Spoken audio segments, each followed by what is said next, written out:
Hey there, and welcome back to Temporary Locals. I'm Jared. And I'm Megan. This week, we are taking you on a Battle of the Carolinas to debate the best beaches, mountains, and cities across the Carolinas. But before we get into that, if you're new here, Jared and I are an adventure loving couple sharing our real stories and experiences from the places that we've actually been.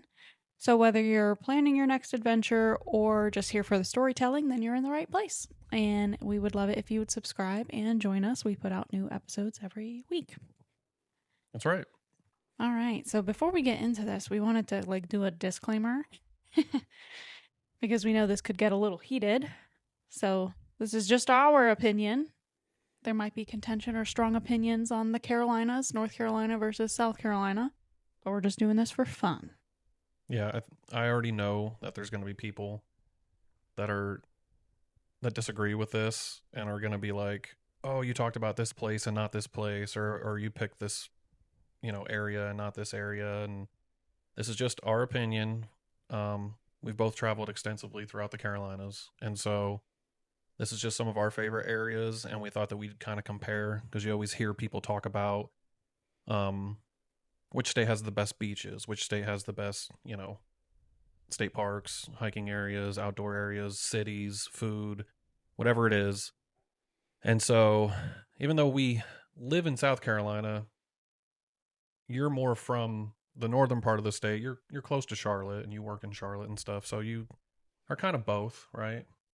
Yeah. And And again, also it's like even though I live in South Carolina, I've traveled a lot all throughout both Carolinas, and I have a lot of love for North Carolina. So I think it's going to be pretty fair. But I know that there's going to be people that disagree with our overall like the things that we say about both the states. But um, it's just for fun, and you can let us know kind of what your opinion is on the Battle of the Carolinas. yeah, and again, this is only going to be places that we've been. So if you say a place that we haven't been, that's kind of like it's not even in scope for this episode. So, but we wanted to share just a little bit of the criteria of what we're going to be discussing. So for beaches, we're going to be, every place we're going to talk about like where it's located. We'll talk about the beach quality, like sand, water, clarity, cleanliness, the crowds and the vibe, if it's like relaxed or more like touristy or like family or party, and then like activities that you could do there. For the mountains, again, every place we're going to talk about like obviously where it's located and kind of like relevance to other areas. So for the mountains, we'll talk about the scenery and the wow factor, hiking and outdoor access, and then like the nearby towns and culture. And then for cities, we'll talk about like food and drink scene, things to do, and the walkability and the layout. And then we'll do a winner for each category and then like an overall winner. Right. Yeah, and we tried to be like methodical about this and like technical in the way that like we kind of rate these things. So instead of just saying like we think this beach or town or mountain area is better than this one, we tried to like actually come up with like metrics and to the best of our ability and rate them in a fair way. So and then at the end we kind of totaled everything up. Um and yeah, so that's kind of how we went about doing this is trying to be like somewhat like mathematical about it, I guess. Yeah, we wanted to have a consistent thing that we were kind of rating each area on to be a little bit more fair. Again, it's mostly subjective, but yeah, we wanted to have certain criteria that was standard across each category. Also, this is the first time that we're doing an episode like this. Typically, we do one episode is focused on one location. Um, but yeah, so this is the first time that we're doing this type of episode. So if you like that, let us know. We can try to do more. Also, I don't want to speak too soon, but this is the first time that we're doing video. um, we'll see. But Well, we did try video once before, and we and it hated was it. only our third episode, fourth episode. Yeah. It was our New Orleans episode. And we recorded an entire podcast with video and then decided that we didn't like it. So we actually re-recorded just audio of that entire episode. Yeah. I remember we turned off the recording, we looked at each other and we were like, Nope. I hate it. Yeah. So, but we're back. We're trying again. And yeah, so without further ado, we'll start with North Carolina beaches. Yeah, we're going to get into the beaches, and this is one that I think is going to be very contentious because anybody you talk to from North Carolina, typically they're going to rant and rave about how much better North Carolina beaches are than South Carolina. And the same goes for South Carolina. Some of the other categories we have, it's like kind of obvious which one is better. I think most people would agree anyway, as far as like a generalized thing. But for beaches, it's like it really is subjective, and it really is like there's a lot of nuance to it. But I think it's we did the best we could with being fair and picking out like some of our favorite areas in both states and kind of comparing them. So Yeah. Okay, so we have rated each one. Do we want to like say our rating first or go No. through all of the criteria and then we'll do the rating at the we'll end? go through the criteria and then we'll say what it is. Okay. All right, so you want to I haven't been to Wrightsville, so do you want to take Wrightsville? Yeah, so our first North Carolina beach is going to be Wrightsville. Wrightsville Beach is outside Wilmington. It's a really well-known North Carolina beach, which is kind of why we picked it. I've been there many times. It's almost like a Charleston type of beach from North Carolina, which we'll kind of get into that. Yeah, so it's one that I picked because it's fairly popular. A lot of people are going to know what we're talking about when we're talking about it, and it's just it's an overall solid beach, I'd say, for North Carolina. So it's located in the southeastern part of North Carolina, outside Wilmington, just north of Myrtle Beach. It's also known as the surfing capital and birthplace of surfing in North Carolina. So if you're somebody that's into surfing, and you see that a lot down here in some of the beaches in our area that we'll get into, but in North Carolina, that's kind of what Wrightsville Beach is known for. It's a very clean beach overall. They have nice soft white sand. It's a 4 mile long beach, Wrightsville itself. And as far as the crowds and vibe go, it's more relaxed versus touristy. It's more family oriented than like party or like a lot of like clubbing and stuff. So it really depends on what you're looking for out of your beach experience. But I think overall, Wrightsville is a solid choice for North Carolina in this competition. Okay. And so, yeah, drum roll, please. What'd you rate Wrightsville? Well, and let's just point out, it does have a lot of different activities. And nothing really like huge to write home about, but there is surfing, boating, fishing is really big there, obviously. It does have boardwalks, and it's known for having very nice sunsets. So, but overall, to me, and again, we talked in the beginning, this is my opinion. Wrightsville, although it's a solid place, it's a solid beach, coastal town area, it's not anything overly special. And overall, to me, and I know people are gonna not like this, but I describe it as almost like a diet Charleston, right? Yeah, I mean, I Like haven't. it's kind of like a Charleston beach, just not as like that, just not as nice, I guess. Yeah. You know, it's kind of like a scaled down version to me. And so for that reason, and also with like just some of the stuff that we kind of looked into, we gave it a 3 out of 5 stars. Still solid. That's still pretty good. Yeah. But yeah, 3 out of 5. I think that's pretty generous. I think that's pretty fair for Wrightsville. Alrighty. What do you think? Well, I mean, again, I haven't been to Wrightsville. A lot of the like North Carolina beaches were more. I relied on you a lot, so I'm trusting your assessment. Mm-hmm. I've been to Wilmington, but I've not been to like the beach Right. area. So I've been to Wilmington. My dad's friend has a boat. Well, he's had a couple. And so it was many years ago that we went out like trawling Mm-hmm. on the ocean in his boat. But yeah, again, didn't spend a whole lot of time in or on the beach. So I'm gonna trust your 3 out of 5 for Wrightsville Beach. Yeah. I also think it's important to point out that this area, the Southeast especially, is like one of the fastest developing areas in the country, and a lot of people are moving here. A lot of things are being built all the time here, and things change so rapidly. So I also think it's important to point out that like I'm judging this based off the last time I was there. I haven't been to Wrightsville in a few years, so it could be completely different now because that's how fast things kind of develop down here. Um, so there may be things I don't know about. So this is just based on my overall experiences in these different places, and some of these places I may not have been to super recently. So keep that in mind too. Yeah. Yeah, for sure. I mean, things can change very quickly.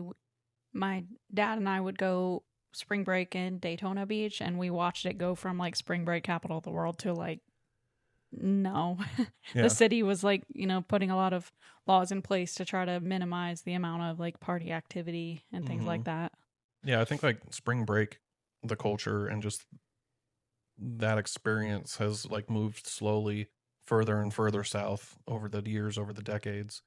We talked about in our St. Augustine episode how originally St. Augustine was like a spring break destination. Mm-hmm. Um, but people don't really go to St. Augustine anymore for spring break. It's not really a spring break place. In the same way that some of the other places, as you get further down into Florida, over time it they keep kind of going lower and lower. And now like Miami and the Keys are like big for spring break, and people are even going even further down into like the Bahamas and stuff now. Yeah. So Yeah. interesting. Okay, our next place is Topsail Beach. This is again one that I haven't been to. I know a lot of people who have gone and really enjoy it, but this is another one that I really relied on you for the bulk of this information. Yeah. So Topsail Beach is a really awesome place that I really enjoy. Um, it's on the southern end of Topsail Island, and it's a 26-mile barrier island off the coast of southeastern North Carolina. It's situated between Wilmington and Jacksonville in Pender County. Um, so it's a really cool location, and it's really well known for, I think, being one of North Carolina's like top beaches outside of maybe the Outer Banks, further down. And so the beach quality has really clean beaches, uh, clear water, for the Carolinas near the inlet especially, and it is a significant loggerhead sea turtle nesting area, which is really cool. We also have those places down here, which we'll get into. But yeah, the loggerhead sea turtle areas, they're protected there and everything, and it's like a big part of that culture. So that's a really cool part of it. As far as the crowds and vibe go, it has kind of a retro vibe to it, which is interesting, and I really like. It maintains a quaint and like historic fishing village feel with like fewer high rise buildings and more like single family homes. So a lot of ways, it's kind of like that. It's kind of like Hilton Head in that way, and you see that changing again with development and stuff now. But it kind of reminds me of that same kind of feel where it's like they try to keep it historic and a lot more like scaled down, um, to keep it, uh, yeah, more historic, I guess you could say. Yeah, and feels less commercial Right. and developed. Yeah, I you mentioned Hilton Head, and I really appreciate that about Hilton Head, because when you go down there, it doesn't feel, too commercial. So Right. There's all kinds of activities there aside from just the typical beach experiences that you would have. They have a number of museums there, and one of the museums they have there is a missile museum because Topsail Beach was a part of Operation Bumblebee, which was a World War II missile development program that took place there. So there's a lot of really cool history, World War II history, museums. It's pretty artsy in some places. So overall, I really, really like Topsail Beach for a North Carolina beach. And so for that, we gave Topsail Beach a 5 out of 5. Holla. that was a strong rating there. That's right. Okay, so, and I don't think we mentioned this, but I think for each one we typically did like 3 or 4 or 4 or 5 places. So we've got 2 North Carolina beaches so far, and if my thing will scroll down, I think we have 2 more. Mhm. So the next one is Morehead City Beach. again, another one that I haven't been to, but I've heard you talk about quite a few times. So again, I'm gonna rely on you for this one. I got Outer Banks though. I can do that one. Yeah. Yeah. Yeah, some of these beaches are going to be a little lesser known, even though they're probably more well known down here. But most people, anybody that's listening that's from like up north or something, is going to recognize the Outer Banks. Obviously, might recognize Charleston, but some of the places they may not recognize up north are like staples down here, and that people down here would know.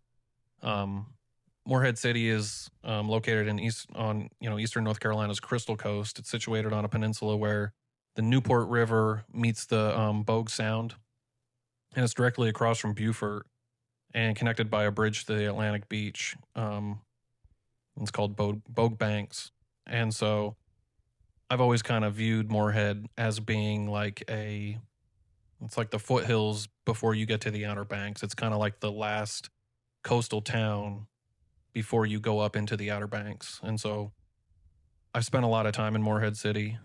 It's a really cool little town. It's a little like fishing village. Again, not very commercialized. Um, so I really enjoy it. It's got a really vibrant like downtown. Yeah, and it's known for being the gateway to the Barrier Islands. It's known for deep sea fishing, and it's got a really lively atmosphere to it. It's near the graveyard of the Atlantic, which is home to like numerous shipwrecks. So it's really big for diving. A lot of people like to dive on those shipwrecks. And so a lot of history there with those shipwrecks, a lot of piracy going in and out of there, making their way to the Outer Banks. So it's kind of well known for that also. Yeah. Yeah, I just wanted to say I think we might catch some flack because I think in North Carolina it's Beaufort, and in South Carolina, because there's two cities. There's Beaufort, North Carolina, and then Beaufort, South Carolina. Right. So it's But they're spelled the same. yeah, I know. Yeah. I know. I think Beaufort is just more of like a antebellum way to say it, maybe. Yeah. It's Beaufort. Yeah. Yeah. Like Savannah, Georgia. But yeah, so the beach quality in Morehead, it can vary. So it can be good and bad. It really kind of depends on where you're at. There's been past advisories issued for high bacteria levels after heavy rains, as far as the waters and stuff go. But generally, the monitors of these areas weekly check their site for current conditions, and typically they're it's a pretty clean place. It's a pretty clean beach. Um, yeah. So Okay. The crowds and vibe. It's cute, laid back coastal town. It's not overly developed. There's yeah. Like a local feel to it. Yeah. I think we said it was similar to like Folly Beach, South Carolina. That's a really local feel, and we'll get to that one later when we talk about South Carolina. Right. Yep. Yeah. As far as like activities go, I mean, it's got all your typical activities for a beach town, a coastal town. It is kind of a foodie destination, I'd say. There's some really good food places there that I personally know about. Um, there's a place called Dank Burrito, or at least it was there. I think there's one other one that I know of that's in Raleigh, but I think the main one is in Morehead City, and so they have really awesome food. If you're ever in Morehead City, check out Dank Burrito. And yeah, they have big fishing tournaments there. And like I said before, scuba diving is pretty big there because of all the shipwrecks.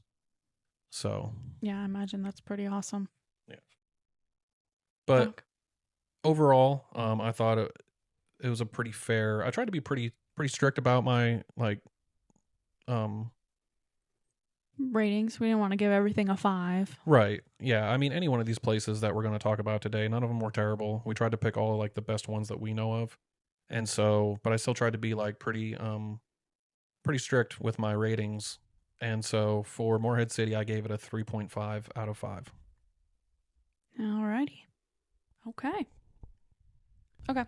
Yeah, the next one that we're doing is Outer Banks. I've been there a few times. I did spring break in Kitty Hawk, and then went back to a couple of the other beaches with my family more recently here.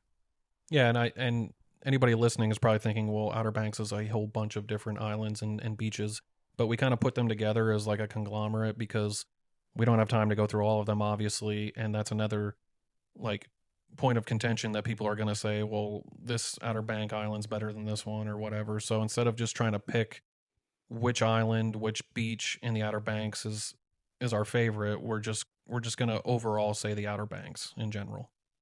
Yeah. So yeah.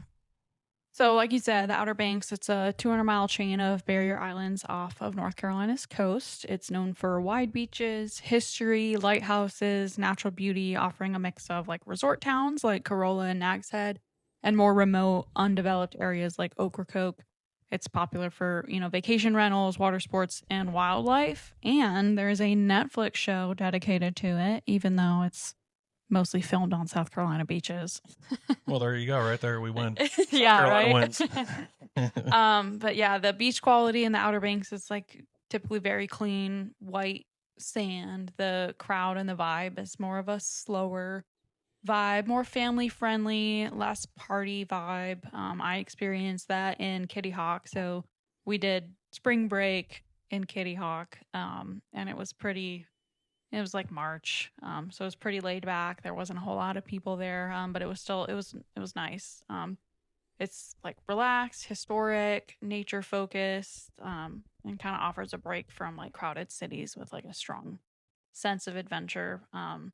As far as activities go, like I mentioned, Kitty Hawk. There's the Wright Brothers National Memorial, which we did go visit, which was pretty cool. And that's like the theme of North Carolina. You see it on their license plate, like first in flight. The Wright brothers are home to Kitty Hawk in North Carolina. There's the Cape Hatteras Lighthouse, which I think I told you this story the other day. I attempted to go to, but my friend got pulled over doing like 95 and a 45, and it turned into a bad day for everyone, mandatory court date and everything. So you never made it to the lighthouse, huh? We never made it to that lighthouse. Are you able to climb that lighthouse? I don't know. That's a good question. Some you can, some you can't. Yeah. Is it one of the bigger ones? Is it tall? I think so. I think it's a pretty tall lighthouse. I'm not sure exactly what the metrics are. I've seen photos. I've never gone to it. Yeah. Personally, but yeah. Yeah. Also, we went to Cordova and saw the wild mustangs on the beach. That is a must do. Like if you're going to the Outer Banks, you have to have a 4-wheel drive vehicle to get out on the beach, but that was phenomenal. So you can drive out on the actual beach. It's rare to see the mustangs like out by the ocean, but you can see it. And then you can kind of go back onto like off the beach, and there's like neighborhood residential areas, and that's where you'll see a lot of the mustangs just kind of chilling, walking around, finding food and whatever. So that's pretty cool. Another cool place in the Outer Banks is the Alligator River National Wildlife Refuge. It's located on the Albemarle Peninsula in eastern North Carolina. It was first established in 1984 to protect a rare wetland and the like associated wildlife there, but it also protects swamp forests and has a lot of marsh. So it supports large populations of black bear, which I just thought was so interesting. When my dad was talking about going there, he's like, yeah, there's black bears there, and I'm like, black bears on the coast of North Carolina? It's also home to like wintering waterfowl, river otter, and then other wildlife. In addition to that, it's one of the only places in the world that you can see the endangered red wolves in the wild. We didn't see any while we were there. We did see a black bear, and it's a pretty big refuge, so you can drive around and you'll see piles of cars, and we call them like bear jams because it's like, oh, there's something over there. People are stopped and looking. We did see a black bear. That was pretty cool. That's just like in the Smoky Mountains. If you're going down the road and there's like a traffic jam in the middle of the like a back road, there's bears most likely. Yeah, a bear jam. Yeah, so that's the Outer Banks, and I mean, again, spread all over, but in general, 4 out of 5. Yeah, and like we said, there's going to be I mean, that's a real short summary of the Outer Banks. We know that, but just for time constraints and because of like just getting through this and trying to, that's just an overall generalization. I know we could do an entire episode. We could do multiple episodes on the Outer Banks themselves. We understand that, but this is just an overall kind of summary of the Outer Banks. Yeah. And I know that a lot of people are going to be, um, are going to favor the places like the Outer Banks, especially anybody that's listening that's from like up north, because a lot of people that I know back home where I'm from come down every year and go to the Outer Banks for vacation. And so it's a lot closer to them than more of the South Carolina beaches. So they tend to go to places like the Outer Banks, and so they may not, really know much about the South Carolina beaches, but um so yeah, a lot of northerners go there. I mean, aside from Myrtle Beach, a lot of the beaches down here, people have started to come down more in the past few years. You see a lot more northerners actually coming down further south to go to like South Carolina beaches. But I think a lot of people up north especially are more familiar with like the North Carolina coast. Yeah. So, Yeah, for sure. yeah. Okay. Moving on into our South Carolina beaches. First one we have up is Folly Beach, which we kind of mentioned earlier. Folly is a barrier island town located just south of Charleston via James Island. It's about 20-30 minute drive from downtown Charleston. It is known as the Edge of America for its surfing and unique low country charm, and also known for finding shark teeth on the beach. Yep. As far as beach quality goes, it's got like brown, coarse sand, not like the soft white sand, but it's still clean. And sometimes you can even see like the green water. A lot of the water around this area, it's not, as you get further south, it gets more blue. It's kind of like gray, green. It just depends on the day. Right. Sometimes that emerald green color of the ocean though is really nice. You see that a lot in like northern Florida, like Emerald Isle and all that kind of like St. Augustine Beach has a lot of times the ocean is very green. It's like not like a gross green, but like a really pretty emerald green. And so I really like that. That's just me personally. Yeah. Yeah. Because unless I'm in the Bahamas, you're not going to see like turquoise beautiful waters. Right. So, the green ocean with like the kind of green tint to it is nice to me. Yeah. Yeah. As far as the crowds and vibe go, it's like we kind of said before, it's a laid back beach town. I mean, I love the vibe in Folly. For activities, there's the Folly Beach Pier. It's pretty long, and they just recently redid it. And there's some like sand volleyball courts out right next to the pier. Great food in Folly too. We like Taco Boy and Rita's. Great food. There's also the Spray Paint Road / like Morris Island Lighthouse / the Boneyard Beach that you can go down to. So it's like at the far end of the island. And it's just this kind of like, it's like something Heritage Inlet is what it's called. But you can kind of park down there in like a cul-de-sac and walk down the Spray Paint Road. And there's always kinds of different spray paint there. And then there's like a Boneyard Beach down at the end. It's like a calmer side, not that Folly Beach itself isn't calm, but it's less known, I think. Right. It's less populated out there. I think on a busy day you can go down there. There's also tons of stretches in between like the Folly Beach Pier and that lighthouse, because you can just kind of pull off on the road and you'll see people surfing out there all the time too. Yeah. And then they do the Bill Murray Polar Plunge. So we were there for New Year's a couple years ago. I got roasted for how I mentioned the flip-flop drop. Flip-flop drop. So like you can watch the ball drop in like New York City. In Folly Beach, they do right in downtown these lit up like flip-flops. So they like, do the 10-second countdown and you watch the flip-flops drop. I spent the whole night trying to get on the news. Oh yeah, Stacey Stacerson, Channel 5. I kept walking around trying to get in the back of all her shots of her yeah doing the news. Oh, that was fun. But on New Year's Day, they do a polar plunge. So everybody dresses like a Bill Murray character because I guess he lives in Charleston. Yeah, he has a house in Charleston, and he's pretty well known for like being in that area. I think he also like is part owner or owns a baseball team down there. I don't know. I'm Maybe. not big on sports, but yeah, Bill Murray is like well known in Charleston. You see him around town. Yeah.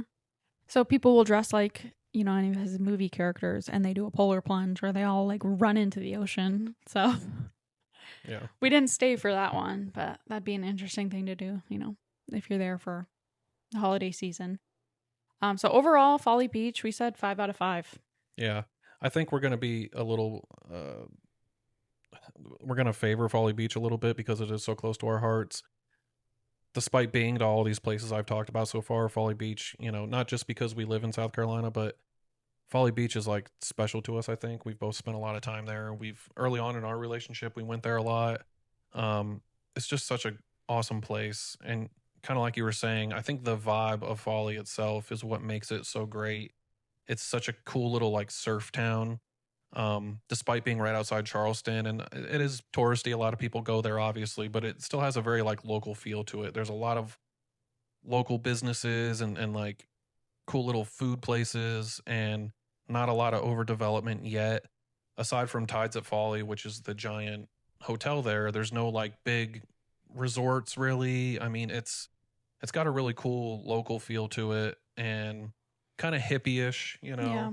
A lot of really cute beach houses. Yep. It's fun to just kind of drive up and down that little strip, for lack of a better word. Yeah, lots of really cute little quaint beach houses. Yeah. Yeah, I think the vibe mostly is what gave Folly such a high rating. Is we just really love the feel of the beach town and being there. Yeah. So. Also, I didn't mention this. I don't know if I've ever told you this. I got stung by a jellyfish at Folly Beach. Oh, wow. And I'll still rate it 5 out of 5. I can look past it. They have lifeguards too, and they poured like vinegar on it, which I didn't know. I have the same story, but it's from Tybee. Oh yeah. Yeah, except mine was I got stung by a Portuguese man o' war. And yeah, I screamed like a girl. I didn't know what it was. All you feel is pain. You can't tell what it is, and so I didn't know what was happening. And I started running out of the ocean, and it got me on the foot. And that's just a quick story. Sorry. And as I was like hobbling off the beach, like limping, because like I still have a burn on my foot from it, by the way, like a scar. Yeah. And as I was kind of like limping up the beach, this guy walked up and knew immediately what would happen, because I guess like they had been getting reports of people being stung all weekend. It was like the Portuguese man o' wars. They actually have a flag for it that shows like they're in the water, so like be cautious or don't go in. Mm-hmm. And so he knew exactly like what had happened, and he walked up and said that his daughter had gotten stung the day before, and it actually the tentacle wrapped all the way around her leg, and she had burns all down her leg. And I was like sitting there writhing in pain, and he's like, he told me to rub wet sand in it. And at the time I thought, I'm not fucking doing that. Like, what do you mean, rub wet sand in it? Rub some dirt in it. Yeah, that's what I thought. But it turns out, if you look it up, like that's actually, you can do that. And it'll help alleviate at least a little bit of the pain. But it was after that I like kind of hobbled my way up to the lifeguard deck, and they knew immediately what it was also. And he had a bottle of vinegar and sprayed my foot, and instantly it felt better. Yeah. So yeah, I got stung by a Portuguese. That's a crazy story. I've been stung a few times. Once was also in Georgia. It was near Brunswick, and yeah, I never had scars from it, so I think they were just like normal baby bitch jellyfish. Yeah.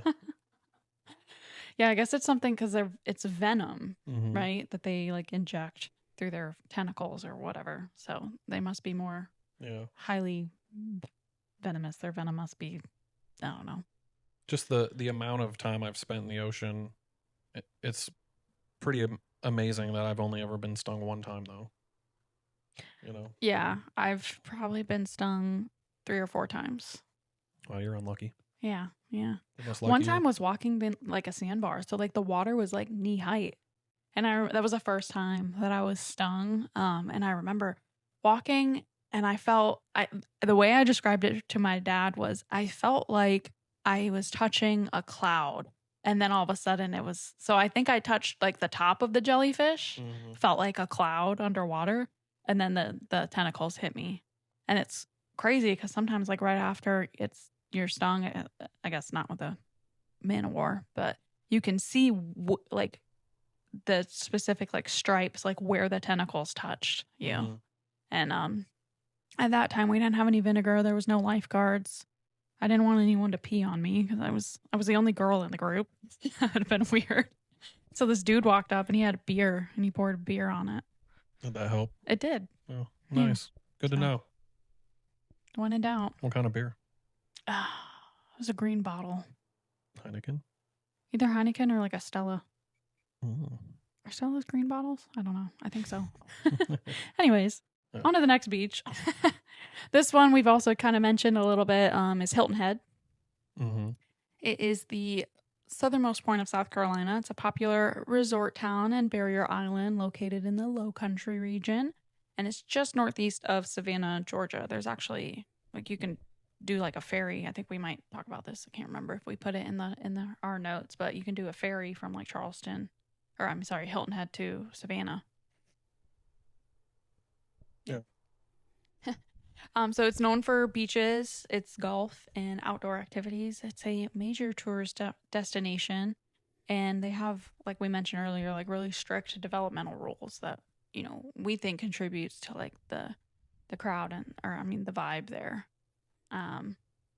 Beach quality, soft white sand, clean water.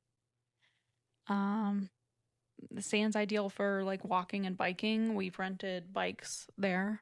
Highly recommend doing that. The water's generally pretty calm. It's got a shallow, gradual entry, unlike, we didn't mention this, but the Morris Island Lighthouse. Remember getting in the water there? Mm-hmm. The water, back to Folly. If you're at the Morris Island Lighthouse, the water, there's just like a drop off, which I'll never forget watching you just stand there and all of a sudden you were just gone. Well, because the lighthouse is right there on like a little island out. It looks like it's only a few hundred yards away, and it looks like you could walk to it or swim. But so I just started walking out into the ocean towards it, and I got maybe 20 feet out into the ocean because there's no real waves. You know, it's kind of like really calm waters, and I got about maybe 20 feet out or so, and I just fell down into the ocean fully, my entire head underwater, and I had to grab onto the like cliff that I had just fallen off of in the water and pull myself back up, and came up out of the water. And you were watching me, and I was just there and then not there. Yeah. I was like, oh my God. And like, you weren't trying to go swimming. You had clothes on. You had a shirt on. Yeah. And the water was only like up to maybe my waist. Yeah. And I was out like pretty far. So it was kind of shallow water. And I was only up to maybe my waist, and I just fell into the depths of the ocean. Yeah. Yeah. It was like the Mariana Trench. The Marinara Trench. Oh my gosh. Yeah, that was a funny story. So, but back to Hilton Head, getting into the water, it's pretty gradual. Clean water.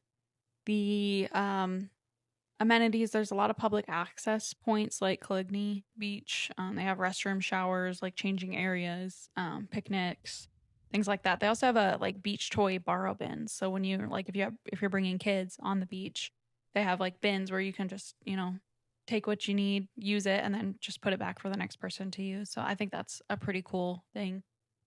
As far as crowds and the vibe, it's more relaxed, family friendly. Like we mentioned, there's local regulations that keep the buildings a certain height and color, so it's not super like, there's not lots of like tall buildings. There's not like Ferris wheels like there are at like Myrtle. There's not a whole lot of like crazy lights. Consistently rated a top family destination. They have lifeguards there. A lot of low cost like nature activities, and like we said, it's popular for biking on the sand and walking and water sports. As far as activities, a lot of surfing, boating, fishing, boardwalks, and sunsets. There is for us, but for, other people that might be interested, there's a Disney resort in Hilton Head.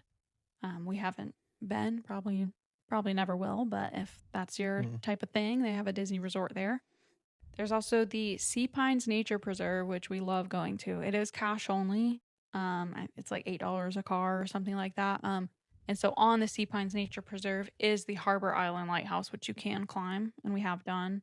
And what's cool about that is they have a camera at the top of the lighthouse that they live stream. So we've done it a few times where we've gone and like sent people, our friends and family the link and be like, "Hey, look at us. Can you see us?" And we'll just like stand there and wave. There's a little bit of a delay, but that's a cool feature. There's Burke's Beach and Coligny Beach. They have showers and restrooms and stuff. We've biked on those. There's like, I want to say 14 miles. Maybe that's not the right number. There's a lot of like biking trails, like paved trails that are not, separate from the like road where cars would drive. So that's really cool. There's shopping in the Coligny area. A lot of really niche stores. There's that gem Black Market Minerals. Yeah, Black Market Mineral store that we like to go to. Yeah. Anything you want to add about Hilton Head? Yeah, again, Hilton Head's going to be one of those places that I'm going to be like, I'm going to favor a bit, because it's. I say this all the time. It's probably my favorite like coastal area down here, my favorite beach town down here, my favorite island, and I know there's going to be people that are like, oh, it's so like touristy, and it is getting that way. It is getting more developed over time. Even in the 10 years I've been going there, it's gotten much more overly developed than it used to be. It used to be have a lot more of like a small town local feel to it. So it is getting, there are some resorts and stuff there. It isn't like Folly or some of these other like smaller beach towns. But I just have so many incredible memories there that I am going to be like a little more, you know, I'm going to favor it a little more, but it is a really incredible place, and I love it despite what anybody thinks. There's a lot to do, and not only are the beach areas really awesome, but if you know where to go on Hilton Head, there are more like secluded areas that you can go to. There are secluded beaches that I know of that you can go to that aren't near any of the resorts and no real tourists go to. The Sea Pines Preserve, it's, you do have to pay to get on there, but like the hiking and the nature, that, a lot of these other beach towns, there's not a lot of hiking, but you can actually hike through like a really cool forest. And, the bird watching there is like top notch. And like you mentioned before, the biking trails there, it's known as like being one of the best destinations for bicycling in the country. It has an entire, just all over the island. There's bike routes that you can take, and you can go from one end of the island to the other through beaches and forest and beautiful. Just renting a bike there is one of my favorite things to do. And I'm not a huge bicycler, but like I love going to Hilton Head and getting on a bicycle and just exploring the whole island in a day. Yeah.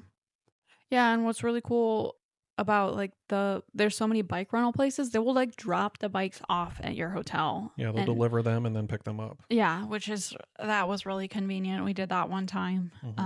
We also did I was gonna talk the timeshare. Yeah, we did a timeshare there. Yeah, I was gonna bring that up. But before we do, I wanted to mention that Sea Pines, you can see alligators there, which is like, well, you can see alligators so cool on the entire island. Yeah, but I mean, you see them everywhere. Specifically, like you are going to see them in Sea Pines. Yeah. There's also like the horses that we stopped in Sea Pines and we fed those. That was fun too. Just like a random thing that we just stumbled upon. And we are like, oh, let's check out these horses. And there's people out there just like feeding them. So that was fun. Yeah, and that's what's nice about Sea Pines is that if you're in Hilton Head and you're like, oh, this is like developed and there's too many, there's like a McDonald's there now and a Starbucks and stuff, and it is getting to that point where, and this is one of my biggest fears because I love Hilton Head so much, is that in the next 10, 15, 20 years, whatever, it is going to become Myrtle Beach. And I hope that doesn't happen. But if you're in Hilton Head and it is a little bit too like resorty or developed for you, if you go to Sea Pines, they've done a really awesome job of keeping that what it is. There's no big hotels there. People live there, but it's just beautiful nature and hiking trails, and so for that alone, it gives Hilton Head a couple notches. Yeah. Mm-hmm. So yeah, you're definitely gonna see alligators at Sea Pines. There's also Salty Dog Cafe, which we like to eat at there. Mm-hmm. Um, but yeah, getting into our um timeshare story. Normally we'd be like, no, just leave us alone, like we're not interested, but they were offering like gift cards or something like that. So we got like what, $300 Mm-hmm. in gift cards that Yep. we actually used to do a dolphin cruise. Right.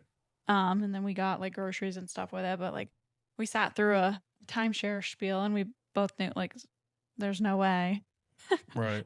So, Yeah, the guys that like offer you, they have people that work for these different timeshare companies, and they go around and they just try to like convince you to have to like come and like sit and listen to it. And I'm assuming they get some sort of kickback. You know, that's kind of how they make their money. So their only job is to get you through the door. So they kind of do whatever they have to do. And once you're through the door, I don't think it really matters whether or not you end up getting the timeshare or not. I think that these guys get paid either way. Maybe they make more if you actually commit to the timeshare, but so they're just trying to get you through the door. And so they have guys that actually go out on like golf carts and just like drive around the island. We happened to be on bikes at the time, mm-hmm. and we were riding bikes out of our hotel, and a guy on a bike coming towards us stopped us and asked us. And so this guy was just on a bicycle, just riding his bike around the island and just, trying to get people to sign up for this timeshare. Just getting people to go agree to go sit Right, right. in the Yeah. like seminar thing. Yeah. And so that's all they care about is just like getting you to go there. And then from there it's the people who are like selling the timeshares. Right. Which, he was nice and we felt kind of bad, but it is what it is. Yeah. No, thank you. Anyways, Hilton Head, 5 out of 5. Mm-hmm. If we didn't say that already, 5 out of 5. We love Hilton Head. The next one is Sullivan's Island, which again, I'm gonna let you take this one away. Yeah, Sullivan's Island is outside Charleston, another one of those beach towns from that area. Um, yeah, it's a small, affluent barrier island located at the mouth of the Charleston Harbor. It's just northeast of the Charleston Peninsula, and it's across the bridge from Mount Pleasant, and it's bordered by the Intercoastal Waterway and the Atlantic Ocean. So cool location. Your dad and I went there early in the morning one time while you were sleeping, and took some photos. They have a lighthouse there also, which is a interesting lighthouse because it is triangular. Oh yeah. It has a triangular lighthouse. And it's a newer lighthouse too. It's not as old as some of the more historic ones in South Carolina or North Carolina. It's a newer lighthouse. I don't have the date for that, but yeah, Sullivan's Island, it's very like laid back and chill. It's known for its pristine beaches. Um, the historic Fort Moultrie has some upscale dining and relaxed small town feel to it. Yeah, they also have some strict like developmental rules, a lot like Hilton Head does. And I think it's also known for the sea turtles population that nests there every year. And so we didn't actually mention this about Hilton Head. I don't know if Sullivan's Island's the same way, but they protect the sea turtles there, and so they protect them so much so that like during certain times of the year when the sea turtles are going to be nesting, you can't have any sort of lights. There's no street lights because the way that the sea turtles, when they hatch, they go towards the moonlight, and that's how they know to go to the ocean. And so they require you to like not have your porch light on during this time of the year. Like, they don't want it to confuse the sea turtles. So that's another thing to know. Yeah. But as far as Sullivan's Island goes, it's a pretty solid place, man. I really enjoyed it. Um, there's like cool trails on the beach that you can hike around the coastline, and yeah. Alrighty. What do we think for Sullivan's Island? We give it a 4 out of 5. I think it's a pretty solid beach, like I said. It's less quiet, or I mean, less crowded. Generally, more quiet than places like Folly and stuff. So if that's more of your vibe, is like more of a laid back type feel, it's definitely a place for you. So it's, a place to go to kind of get away from everything. Yeah. Yeah. All right. Okay. Next up, we have Edisto Beach. Um, Edisto is located on the southernmost tip of Edisto Island, which is a barrier island off the coast of South Carolina. It's like 50 miles southwest of Charleston. There's about 3 miles of beach on Edisto. The beach quality, at least at the state park, it's like very shelly, coarse sand, and it was like really uncomfortable to walk out there without shoes. But it is known for its quiet, family friendly atmosphere, natural beauty, and like abundant seashells. As far as activities go, there, like I mentioned, there's a state park, camping, fishing. There's an environmental learning center there. There's a playground there too. Fresh seafood and farm stands like the King's Farm Market. Um, yeah, what do you think about Edisto? Edisto is kind of odd to me because it's like it's one of those beaches down here that a lot of people go to and talk about, and a lot of people like rant and rave about it. I've been to Edisto a number of times, and every time I don't understand the appeal of it. That's just me. It's a popular beach, you hear about it a lot, but I don't. It's not terrible. I mean, it's not like an awful place or anything, but it's not on the same level as a lot of the other beaches around here. So I don't really understand why. I mean, there are people that go to Edisto Beach every year, like that's where they go, and I don't get it. Yeah, last time we went to Edisto, I remember like kind of leaving and thinking like I wish we would have gone somewhere else. Yeah. We just went for like a day trip, I think, Yep. but it was like Yeah. The beach kind of sucks. The sand sucks. It's just all shells, and it's just the atmosphere. It's just not great. And then there is a state park there, and there's a couple of hiking trails there. But anytime I've been there, nobody even uses those hiking trails. And not last time, but one of the times I was there, I went to actually go try to hike these hiking trails, and they were just completely covered like with overgrown. no, completely covered with golden orb weaver spider, Mm. like Yeah, like the webs, spider webs and and stuff. just there were just giant spiders all through it. And I was like, well, you can tell that nobody actually hikes these trails. So again, I'm sure there's people that may listen to this and disagree, and if so, then let us know what you think about Edisto or why it's better than what we're saying. But just from my experience, not a huge fan. Yeah.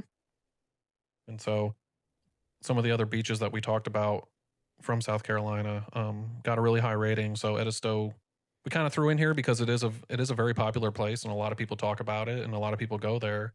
So we thought it important to put it in there, but also be honest about what we think about it. Yeah. So Yeah. for that reason, we gave it a 3 out of 5. 3 out of 5. It's not It's not awful, terrible. but I mean, it's still a beach.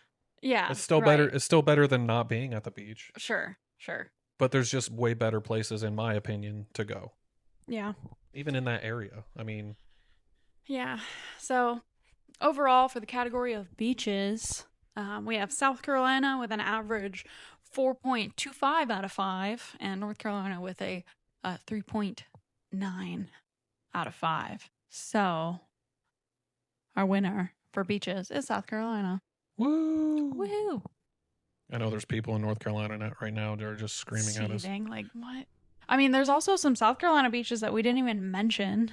Um, but Right. we picked the ones that we wanted to cover. If there's some that you think that we should have covered, let us know.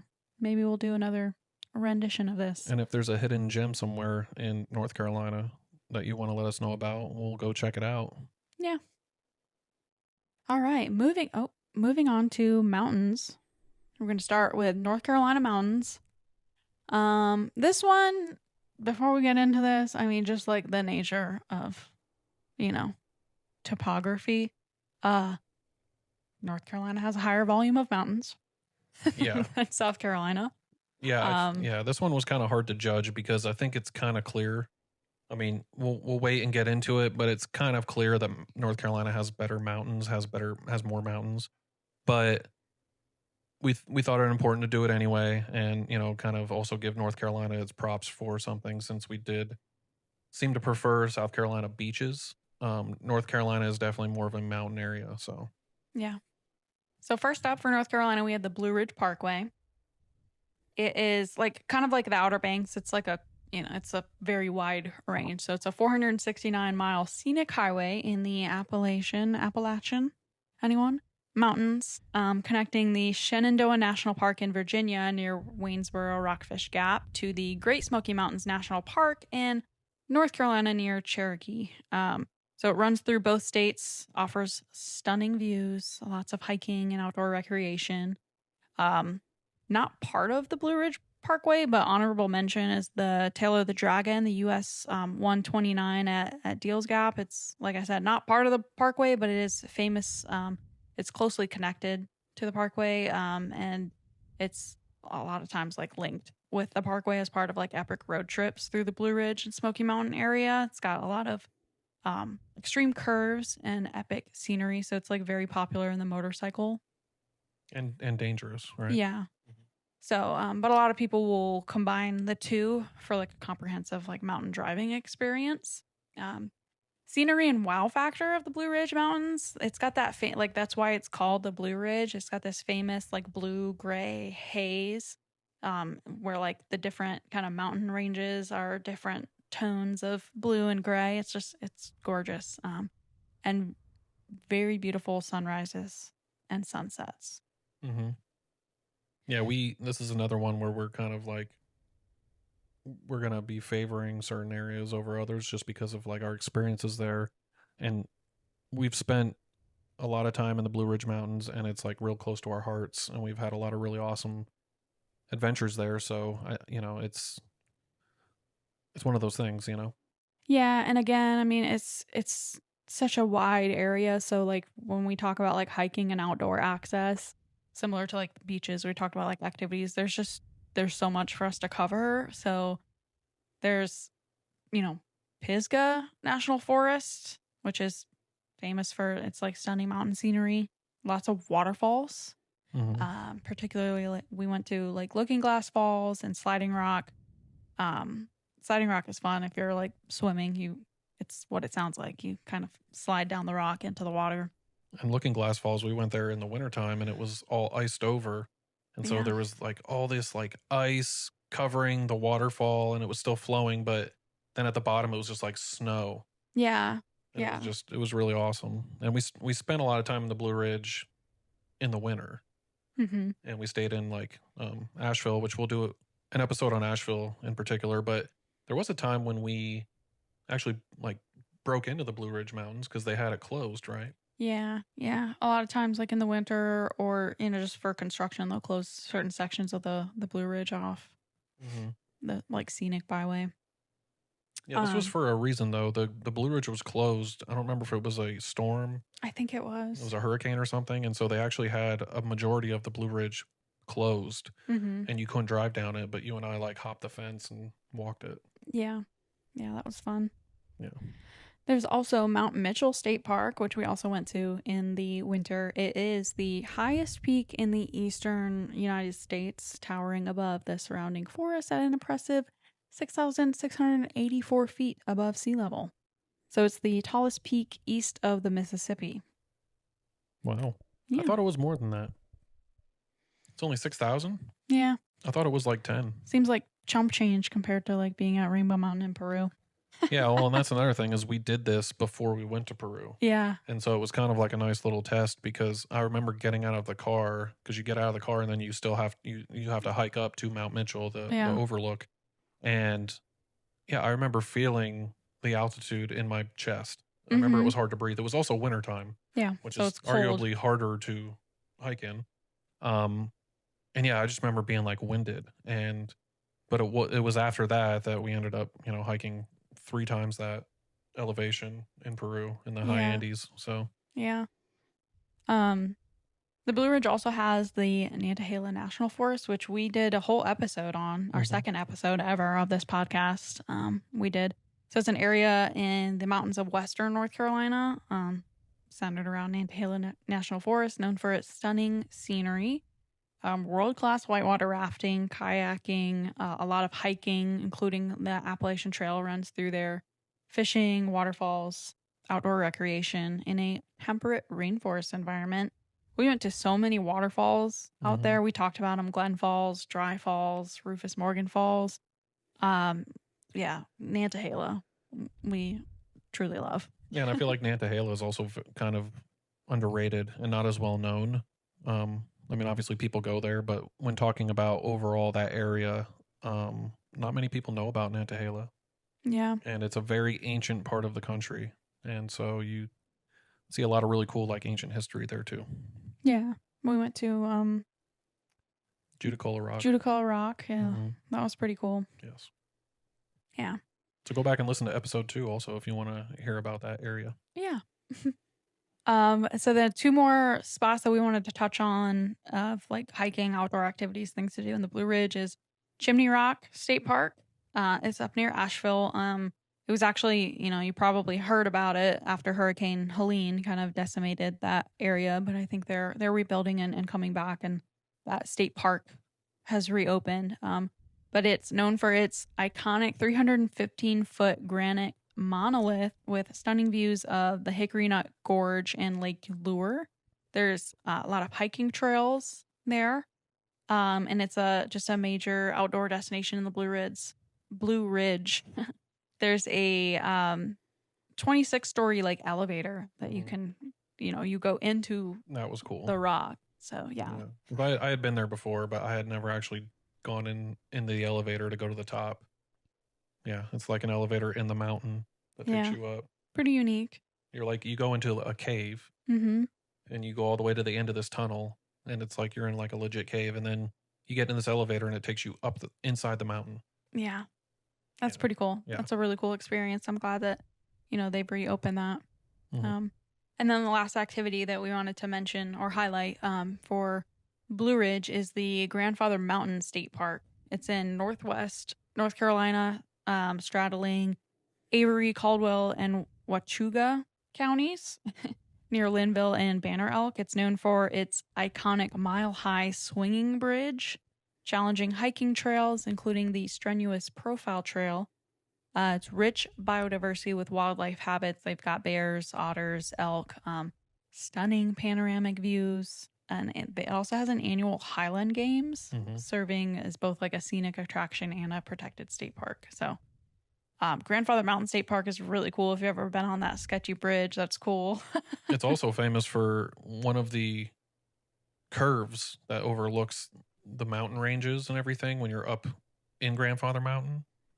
That curve is known as the Forrest Gump curve, and that's where there's a scene in Forrest Gump where he's running across the country and all these different places. Well, that scene is from the movie, Okay. and so also kind of cool. Yeah. You know, it actually has a sign that says like Forrest Gump curve or whatever. Yeah.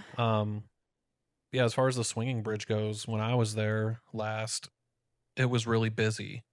And traffic there can be pretty bad too, depending on how busy it is. But um, the bridge itself has a sign that says, I think it's 100 people. It says like 100 people max on it. And I remember walking across the bridge and looking around and being like, there's way more than 100 people on this bridge right now. Yeah. And it's just swaying back and forth. And you're a mile high. And Mm-hmm. so it's kind of sketch, it feels. But you get to the other side of the bridge and it's just like boulders and stuff you can climb up. And Yeah. it's really cool. Yeah, I remember it's so windy up there Mhm. too. I remember like not being like on the bridge. We did do that, but just like being in the parking lot and you can kind of like lean into the wind and get, less than 90 degrees. Yeah. Which was pretty cool. But so overall for North Carolina mountains, we said 5 out of 5.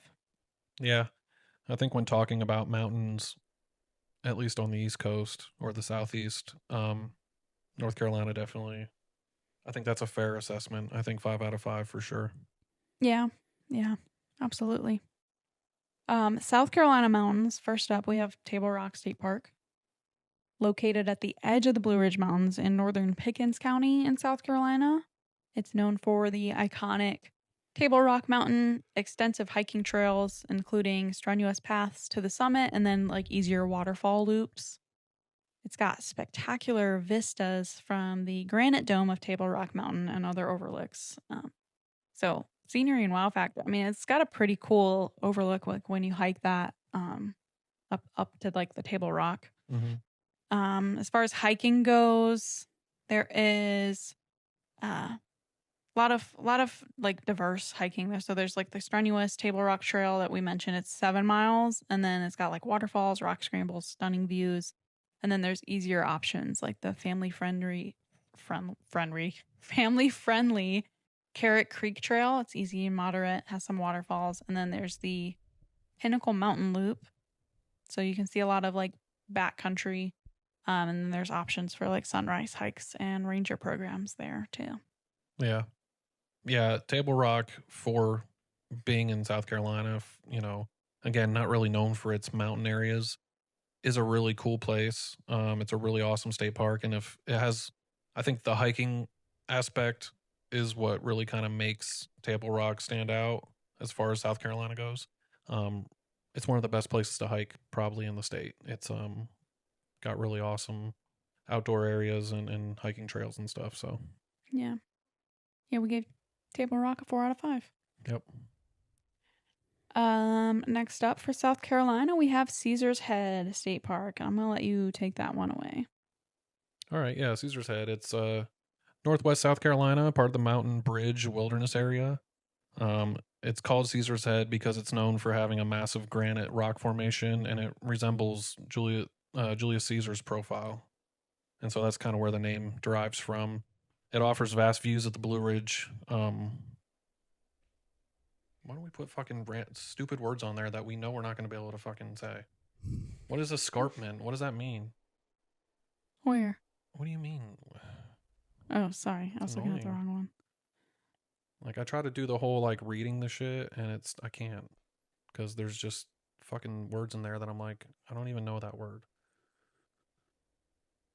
Okay, then don't say it. Well, I know, but I'm in the middle of like reading, and it's like I come to a word, and I'm like, now I don't know what to say.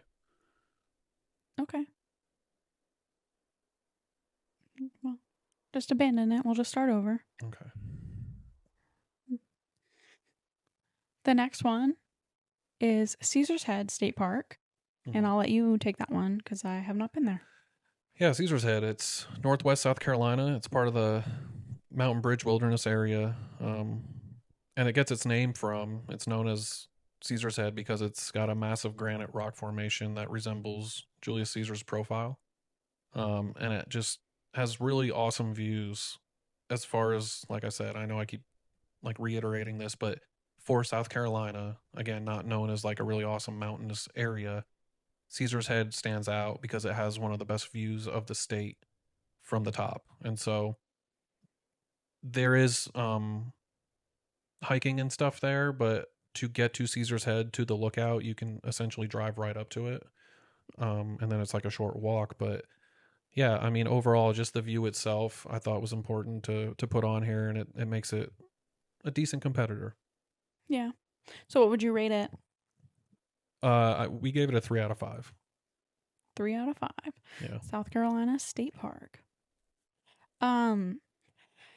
This next one, I'm actually kind of confused why we have it here.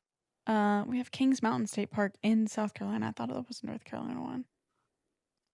Do we fudge that near up? Gastonia, but it's also near Blacksburg. Is it possible it's in both? Maybe. I don't know. Anyways, Kings Mountain State Park. It's in Kings Mountain near Gastonia and Blacksburg, like you just said. It is known for its Revolutionary War history. Adjacent to, there's a military park there. So there's a lot of hiking and horse trails, fishing lakes, camping, and civilian conservation corps architecture, offering a mix of like outdoor recreation and historical significance. As far as the scenery and wow factor, it's kind of like meh. It's called Kings Mountain. It's like a hill. Yeah. It's not that big. I mean, Yeah. you could say the same for like Crowder's Mountain too. They're like the same size. Right. Yeah, I think what gives Kings Mountain a bit of an edge, or what makes it even in the conversation, is the history aspect, the military park. a lot of people are into that kind of stuff. And if you are into that stuff, it is a cool place to go. You can also hike, and it is, there are outdoor activities. But I think what kind of makes it stand out, or even puts it into the conversation, is the historical aspect of it. Yeah. Yeah, and that, I mean, not I didn't mean to downplay at all. That military park is really cool. There's lots of like monuments and lots of information there. It's a short hike though. But as far as hiking and outdoor access, there's the Kings Mountain National Recreation Trail, which is a 16-mile loop for experienced hikers that crosses streams, passes granite outcroppings, and features rolling hills in the Blue Ridge foothills. This is actually one that I think we should do because we've talked about it before, but we're preparing to do a hike on the Palmetto Trail. It's our first time ever doing a through hike, so we're kind of in the conditioning phase right now. But this is one that I was thinking we'll probably hike that 16-mile trail as like a prep. Like we might turn that into like a 2-day, do Yeah. 8 miles a day. Right. I think that's a good Practice hike. idea, because I think 16 miles is good to break up into 2 days. I mean, we're going to definitely try to push more than 8 miles a day when we're doing the Palmetto Trail. But that's a good way to kind of condition ourselves to do that. Yeah, and I want to use that to kind of like, set up our gear. Just do a 2-day, like one night hike, have us be able to set up our camp and like cook some food and whatever and get like a sort of an idea of what it's going to be like. Well, and it's kind of nice because it's 16 miles, but it is a loop, so we don't need anybody to pick us up or drop us off. Yeah. Yeah. Yeah, I think that's going to be a great one for us. And like I mentioned, for like the Kings Mountain National Military Park, there's that battlefield trail. It's completely paved, moderate to strenuous 1.5 mile trail. Lots of exhibits and monuments. So that one's pretty cool too. Overall, Kings Mountain, just think the scenery and wow factor kind of brought it down. We did a 2 out of 5, but still, like it's a great park to visit. But just compared to everything else, 2 out of 5. Yeah. South Carolina, we have Congaree National Park, which is pretty sweet.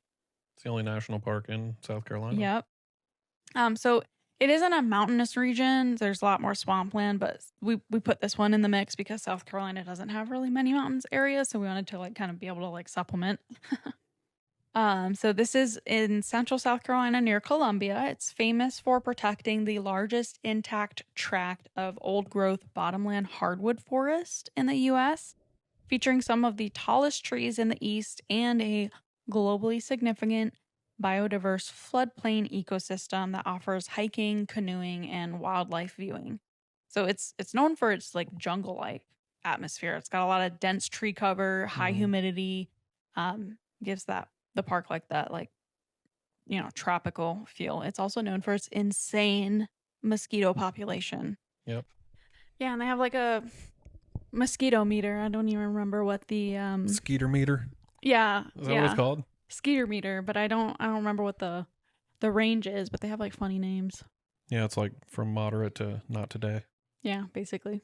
And it's funny because we've been hiking there before, and we've seen one of the first times we went, there was people coming off the boardwalk and they had mosquito net hats on. Yeah, and we were like, we were like, look at these dorks. And then as like we got further into the forest, we were like, oh, Jesus. Yeah, that's dude. why. Yeah, that was crazy. We got destroyed. Yeah, absolutely wrecked. And like, as far as like wearing bug repellent, like they say you can do it, but you have to apply it in the parking lot. They don't want you applying bug spray when you're actually in the park because it can damage the like firefly population. That's because right. that's another thing. There's a huge firefly population there, and it's actually kind of like an attraction for the park. That you can go out and see like the firefly displays. I forget, it's like during the summer months. Like when it's warmer, and you can go there at night and just like, take it in. There's actually one of our friends, Marsh Dean, shout out to him, has a couple videos on his YouTube channel of like going out there. I think they canoed, or kayaked, one of the other. Yeah, one of our former guests, Marsh. Yep. Yeah. But yeah, so because of the cool firefly attraction and being able to see that migration, that gives it a point. But the mosquitoes and how bad they can be, I think was one of the only cons of Congaree. You know, I really love Congaree. I think it's one of the best places, at least in this area, around the Columbia area, to actually hike because there's not many. But the mosquitoes at certain times, being as bad as they are, took a point away. So that's why we gave Congaree National Park a 4 out of 5. And again, just to reiterate, we know that Congaree is not a mountainous region. It's more of a swampland. Um, but We you know, had we needed something to put in here. Yeah, we had to give South Carolina a little something. Yeah, a little something. Toss a bone. Right. So overall, mountains, we have North Carolina with a 5 out of 5 and South Carolina with a 3.25 out of 5. So North Carolina wins the mountains. Yeah, I think we all kind of knew that was coming. Yeah. Alrighty. As far as cities, we're going to jump into North Carolina cities. First off, when we've already kind of mentioned this one, we've got Asheville. Mm-hmm. It's a vibrant mountain city in western North Carolina, nestled in the Blue Ridge Mountains, known for its eclectic art scene, thriving craft brewery culture. It's known as Beer City, USA. A stunning natural beauty with abundant hiking and waterfalls, historic Biltmore Estate, and it's a celebrated farm-to-table food scene. So it blends like Southern charm with bohemian spirit. A lot to be said about the food and drink scene. Yeah, in this Asheville. is definitely a plus for Asheville is the food culture there. I really like the vibe. It's got a very hippie vibe, very musically oriented. You see buskers all up and down the streets, and there's a lot of really cool live music to see.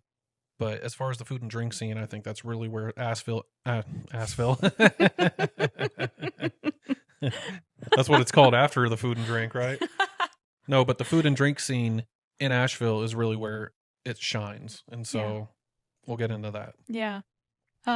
Just naming a few because we've definitely dabbled in the food scene there. Mhm. Is a chai pani Indian cuisine. It's like, I'm pretty sure it's like world famous. That was recommended to me from somebody at work. White duck taco. God, we love white duck taco. Yep, that's a staple for sure. Yeah, there's a few, but we like the one that's like right in downtown. Mm-hmm. Taco Billy, another one, great one for tacos. Yep.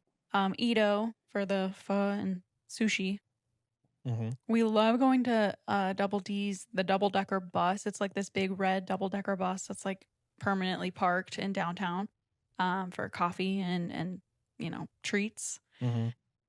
We basically lived at the French Broad Chocolate Factory. Yeah. In the winter, we'd go get hot chocolate and desserts there all the time. Oh man, they have this like it's Oaxaca hot chocolate, and they have all kinds of different chocolates and stuff and baked goods at this place, and it is just a phenomenal place to go for like sweets and desserts. So we would go eat at one of these other places, and then for dessert we would go to the French Broad Chocolate Factory. And yeah, I love the food in Asheville. Yeah, me too. It's top notch. Can't say anymore. Like it's great. Yeah, and one of the last places we have that we put on here, and again, we know there's going to be people that have been to Asheville or live in Asheville or know the area that are like, oh, what about this place or this place? These are the ones that we know of that we really like and some of our favorites. Tupelo Honey is also on there.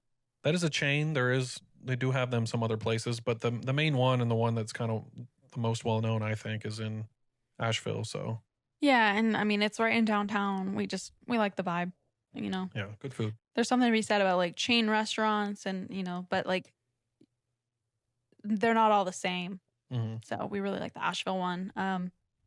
Beer City, USA. Like we said, there's so many breweries in Asheville. There's the Sierra Nevada, the Fat Tire. So there's Fat Tire Brewery in Asheville, but there's also one in Colorado. Mm-hmm. Asheville has the Bold Rock Cidery. That one's awesome. Wicked Weed. There's a few locations for Wicked Weed. The main one is in Asheville, though, right? Yeah, no, I think there's two in Asheville. There's the Wicked Weed, and then there's the Wicked Weed Funkatorium. Right, but the Wicked Weed is a brewery, but they also have they also have good food. They have a restaurant also. Yes, they do. There's also food at Bold Rock too. There's the Green Man Brewery and Highwire. There's probably some that we have left off here, honestly, but those are just the ones that came to mind. Again, there's going to be people that know about so many other breweries, but I'm not a brewery guy. I don't drink, but these are just kind of the main ones that we know of. Yeah. Yeah, as far as things to do in Asheville, you can do brewery tours, you can do biking bar tours, you can just walk walk downtown. There's the art walk, art museum, local shops. Something to be said about the art walk is really cool. That there's it's like a wheat symbol that's on. So it's the art walk is just throughout downtown, and there's different like art installations marked by the little wheat symbol kind of on the ground. That's pretty fun. I'm pretty sure there's a website that you can go to kind of see like the map and stuff, but you There can kind of is, just and wander. yeah, there is. You can find a map online, and they have maps in different shops and stuff downtown.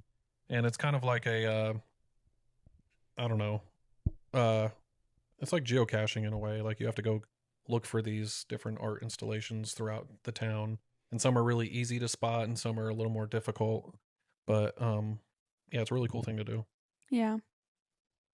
Yeah, you can also tour the Biltmore. They do a special like holiday light display. I've toured the Biltmore once. I was younger, so my parents paid for it. I don't think it's typically been on our list because it's kind of more expensive, especially during the Christmas season. But still cool to visit. There's this. The Biltmore Estate was built by the Vanderbilts, and it was at the time, and it may even still be this way, the largest family home in the country. Yeah. Yeah. I have a whole thing with the Biltmore I won't get into, but not a big fan. It's a different conversation. I'll talk about it in our actual Asheville episode. Yeah. Okay. Yeah. There's a board game cafe called Well Played in Asheville that is just really cool. It's they do sell drinks too, but you go in and like it's like a library, but instead of books, it's board games. So they've got it like alphabetized. Every board game that you could ever imagine and some that you probably never imagined are there. Thousands and thousands. Yeah, you can spend so much time there. We thought that that was just a really unique, cool thing to do. Asheville also has a pretty big music scene. There's the several venues. The Orange Peel is just a smaller venue, indoor. Rabbit Rabbit, it's a medium-sized venue. It's outdoor. We actually stumbled upon like Two Door Cinema Club playing there one time. We were like standing on the outside, just kind of vibing. Yeah, we were gonna try to break in, but there was security. They were eyeballing us. They were. And then there's, I think it's Harrah's Cherokee Center. It's like a big convention center. I actually saw Falling in Reverse there. Shout out. But there's Billy Strings does concerts there. I was gonna try to get tickets, but they were all sold out. And there's like 4 days of Billy Strings in Asheville. So yeah, big music scene. Asheville is really has a really awesome music culture, and for it being a smaller town, it is a pretty small area. Some bigger acts do come to Asheville, and so it's really cool because you got this real dichotomy of like real like local music. Like I said, you'll see buskers out on the streets playing and like for money and stuff, and then big acts like Billy Strings and others will come and play there also. Yeah. So it's definitely a very music centric type city. In the way like Nashville is, but not as like commercialized, I guess. Yeah, it's also smaller too, but much smaller, yeah. Obviously, yeah. And like the walkability and layout, it's pretty easy to walk around Asheville. There's a lot of public parking, but it is like there's lots of hills and there's a pretty big homeless population that you'll kind of like you will see them downtown. You will basically have to kind of step over them in some situations. I remember walking by and we were like walked past somebody like clipping their toenails. Yeah. But yeah, it's still walkable. It's a relatively like I would say clean city, but bring comfortable shoes. Yes, for sure. Yeah. So overall, we went over a lot. Asheville, we said 4.5 out of 5. Yeah. Yeah, and I'm not really sure what exactly that half a point why we only gave it a 4.5, but I think I don't want to get into it, and I don't want to get into like any sort of politics or anything, but overall I have a real love for Asheville, and we've spent a lot of time there, but there are certain things about the city that can be a bit much at times. So for those reasons we gave it a 4.5. That's what I assume anyway. Yeah, I think there was something holding. I honestly think it might have been the homeless population that was holding us back from a 5. Yeah, some of the social aspects of it, is not great. But yeah, it's if a lot of people that live in bigger cities, especially now, like are kind of accustomed to that, unfortunately, to those kinds of things. But um, in a small town like Asheville, it's extra unfortunate, especially with like a lot of the virtue signaling that goes on there. But it's overall the people are very nice and but yeah, what definitely like really made Asheville go up the ranking was food, culture, music, for Yeah. sure. So Yeah. It's an awesome location. yeah. All right. Up next, we have Wilmington, North Carolina. It is a historic port city in the southeastern part of North Carolina, known for its charming riverwalk, vibrant downtown district, proximity to beaches like Wrightsville, which we talked about, Carolina, and Cure. It's a significant role as the quote Hollywood East for film and TV production, alongside attractions like the Battleship of North Carolina and the is it Airlie Gardens? Mm-hmm. I think. Yeah. I kind of mentioned it earlier. I've been to Wilmington once. And talking about like food and drink scene, we went to the Slice of Life Pizzeria and Pub. It's been serving Wilmington since 1977, and I just remember them having like banger pizza. Yeah, it's a staple. Yeah. Mm-hmm. But it's in addition to that, it's got a pretty vibrant food and drink scene. Again, it's centered in like historic downtown river district, offers a lot of fresh seafood, barbecue, global flavors like Thai and Vietnamese, Southern comfort food, and some craft breweries. Some rooftop bars and spots like, Seabird, Pinpoint, and the Basics. And then they've got that Cape Fear Seafood Company. So a lot of diverse dining and nightlife in Wilmington. Mm-hmm. Yeah, for sure. Yeah. And things to do, like we mentioned kind of earlier, you can tour the Battleship of North Carolina, which we didn't mention this in talking about like Charleston and Folly, but they've got the Yorktown, USS Yorktown. We did a whole episode Right. on the Yorktown in our like Halloween Special, yeah. Yeah. You can also tour in Wilmington there's the Bellamy Mansion Museum of History and Design Arts Tour. It's like a house garden and slave quarters that you can visit there too. And then of course we kind of mentioned the River Walk. And as far as walkability and layout, a lot of walkability in the historic downtown area and along the Riverwalk, connecting shops and restaurants. But overall, like because of the city layout, if you're not in downtown, like you need a car. Yeah, it's very sprawled out. But because of, I mean, I like Wilmington and I'm not trying to like diminish it in any way. It's a solid place. But overall, to me, it's not anything to really write home about. Like I said before, and I know that this is going to have some opinions about it, but it's like a diet Charleston to me. Yeah. It's like Charleston, just not as good. And that's just my opinion. Yeah. Like if somebody was going to come down from up north, somebody I knew or something, and they were going to ask me where they should go, Wilmington wouldn't be one of my top 5 places. Yeah.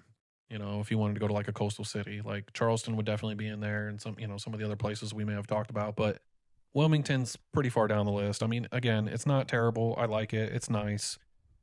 But it's, so for those reasons, we gave it a 3 out of 5. Yep. I think that's pretty fair. 3 out of 5 for Wilmington. Up next, we have Charlotte, North Carolina. Have a lot of experience in Charlotte. I work there. And I've lived, across the border in South Carolina, in, Lake Wiley, which is, it's basically Charlotte, just in South Carolina. So very close in proximity, have a lot of experiences there. Charlotte is in the central Piedmont region of North Carolina. It's known as a major financial hub, second only to New York City in banking. Has a lot of sports. So there's the Carolina Panthers football, Charlotte Hornets basketball, the Charlotte FC soccer, and NASCAR. It's a growing cultural center with unique neighborhoods, museums, and outdoor activities like the U.S. National Whitewater Center. We could do a whole episode on the Whitewater Center. I love the Whitewater Center. And the Whitewater Center is another one of those places that is very underrated in the fact that like a lot of people don't know about it. Yeah. people that I work with, I'm like, oh, have you been there? And they're like, no. Some of them have heard about it and haven't ever gone. And then some of them are like, I don't even know what that is. So it's like, it's in your backyard and you don't know. Yeah, I know people that live in the Charlotte area, and I'm like, I say something about the Whitewater Center, and they're like, "What's that?" And I'm like, "How do you not know what that is?" Yeah, it's It's awesome. awesome. Yeah.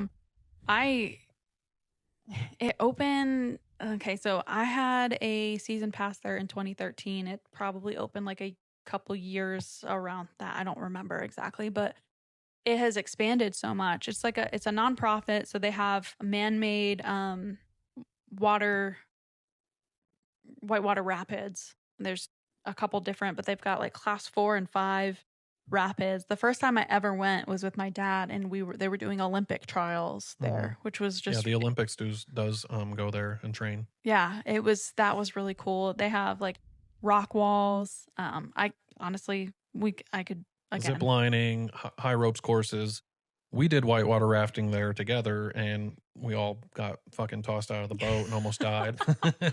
Yeah, dude, that was crazy. Have we ever told that story I on don't this think podcast? so. Yeah, we need. I don't know what like that story would fit into. What Let's just episode? do it right here. Okay, so all right, we went to go on this whitewater rapids tour at the Whitewater Center, and it was me, you, your mom, your dad, and then one of your dad's coworkers Yeah, and his and girlfriend. his girlfriend. So that's what, six of us, Yeah.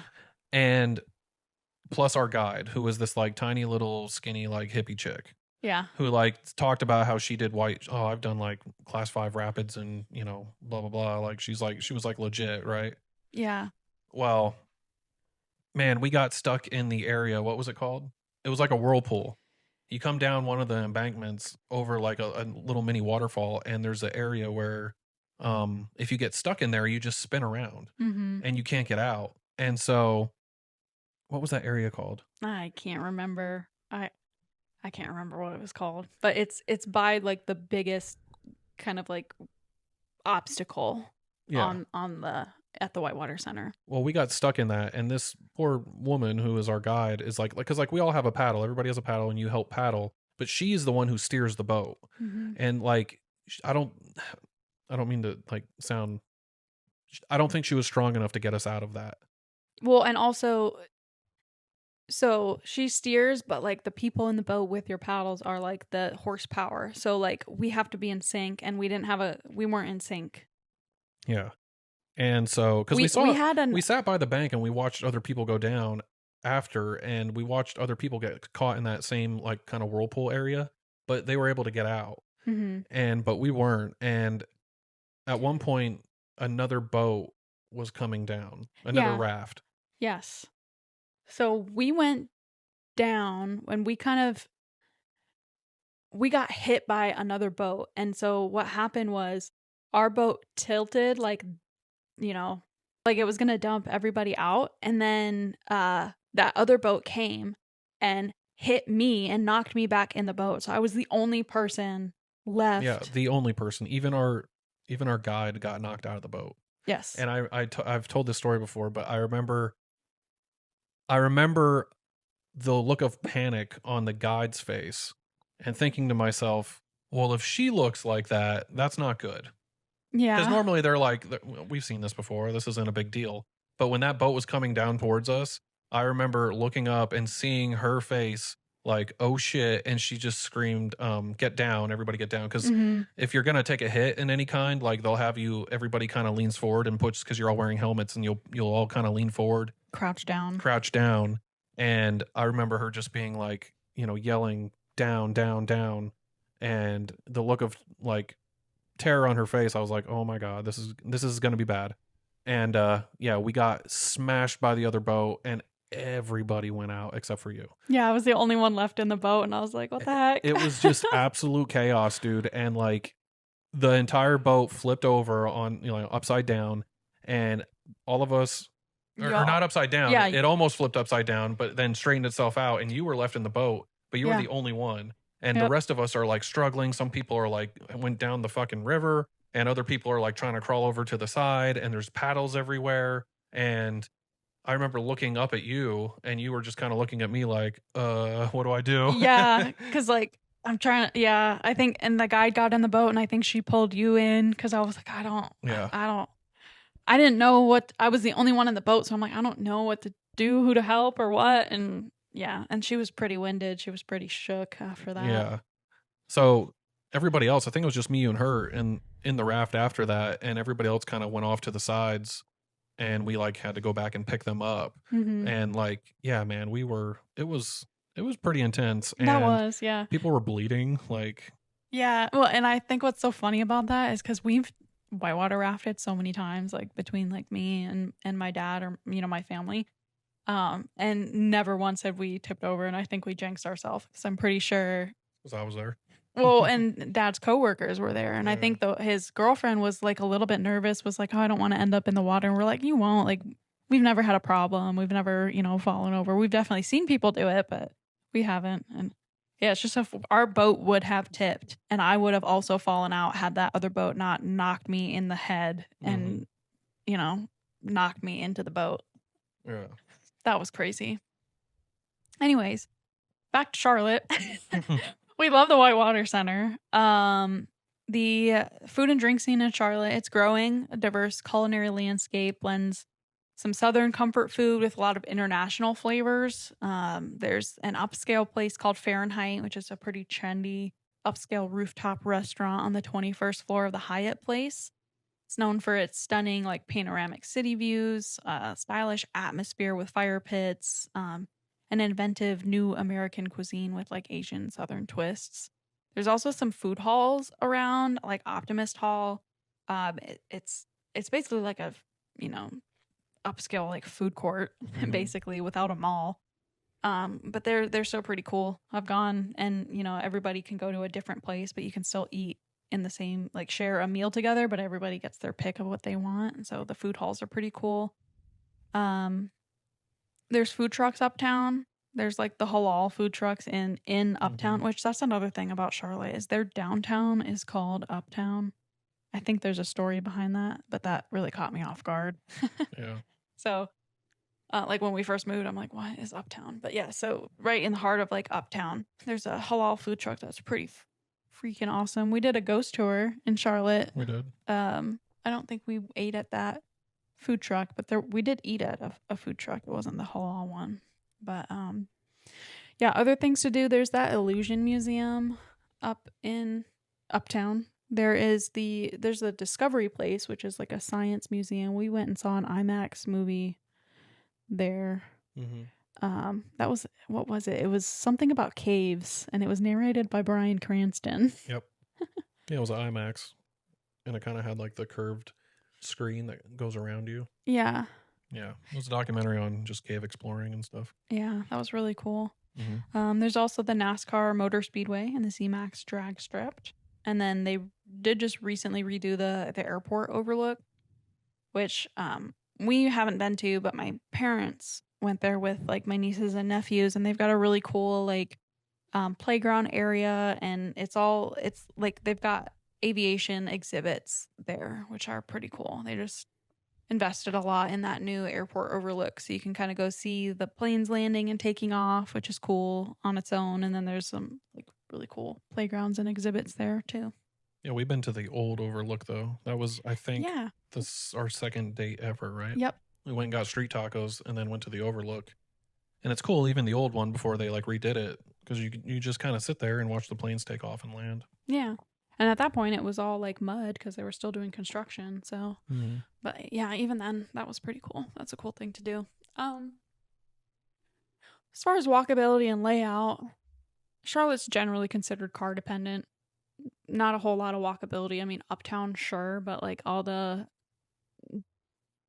other peripheral areas that you're going to go to, you're definitely going to need a car to drive. So it's not super walkable. But there's other uptowns like South End and Dilworth and Noda that are really cool. Also, there's like breweries and stuff in Noda, which are pretty good. And then there's like the light rail, which, yeah. So overall, we did say Charlotte was a 4 out of 5. Yeah, my thoughts on Charlotte are kind of like, I mean, it's a cool city if that's your thing. There's a lot to do. It's a bigger kind of place to go in this area to do things, but it's not, it's not on the coast, it's not in the mountains, it's just kind of there. And I always kind of say Charlotte's just a bigger Columbia. Yeah. And so for those reasons, I didn't give it a 5 out of 5, but Yeah. still a solid place. Yeah, still enjoy it. We didn't even mention though. There's also Carowinds.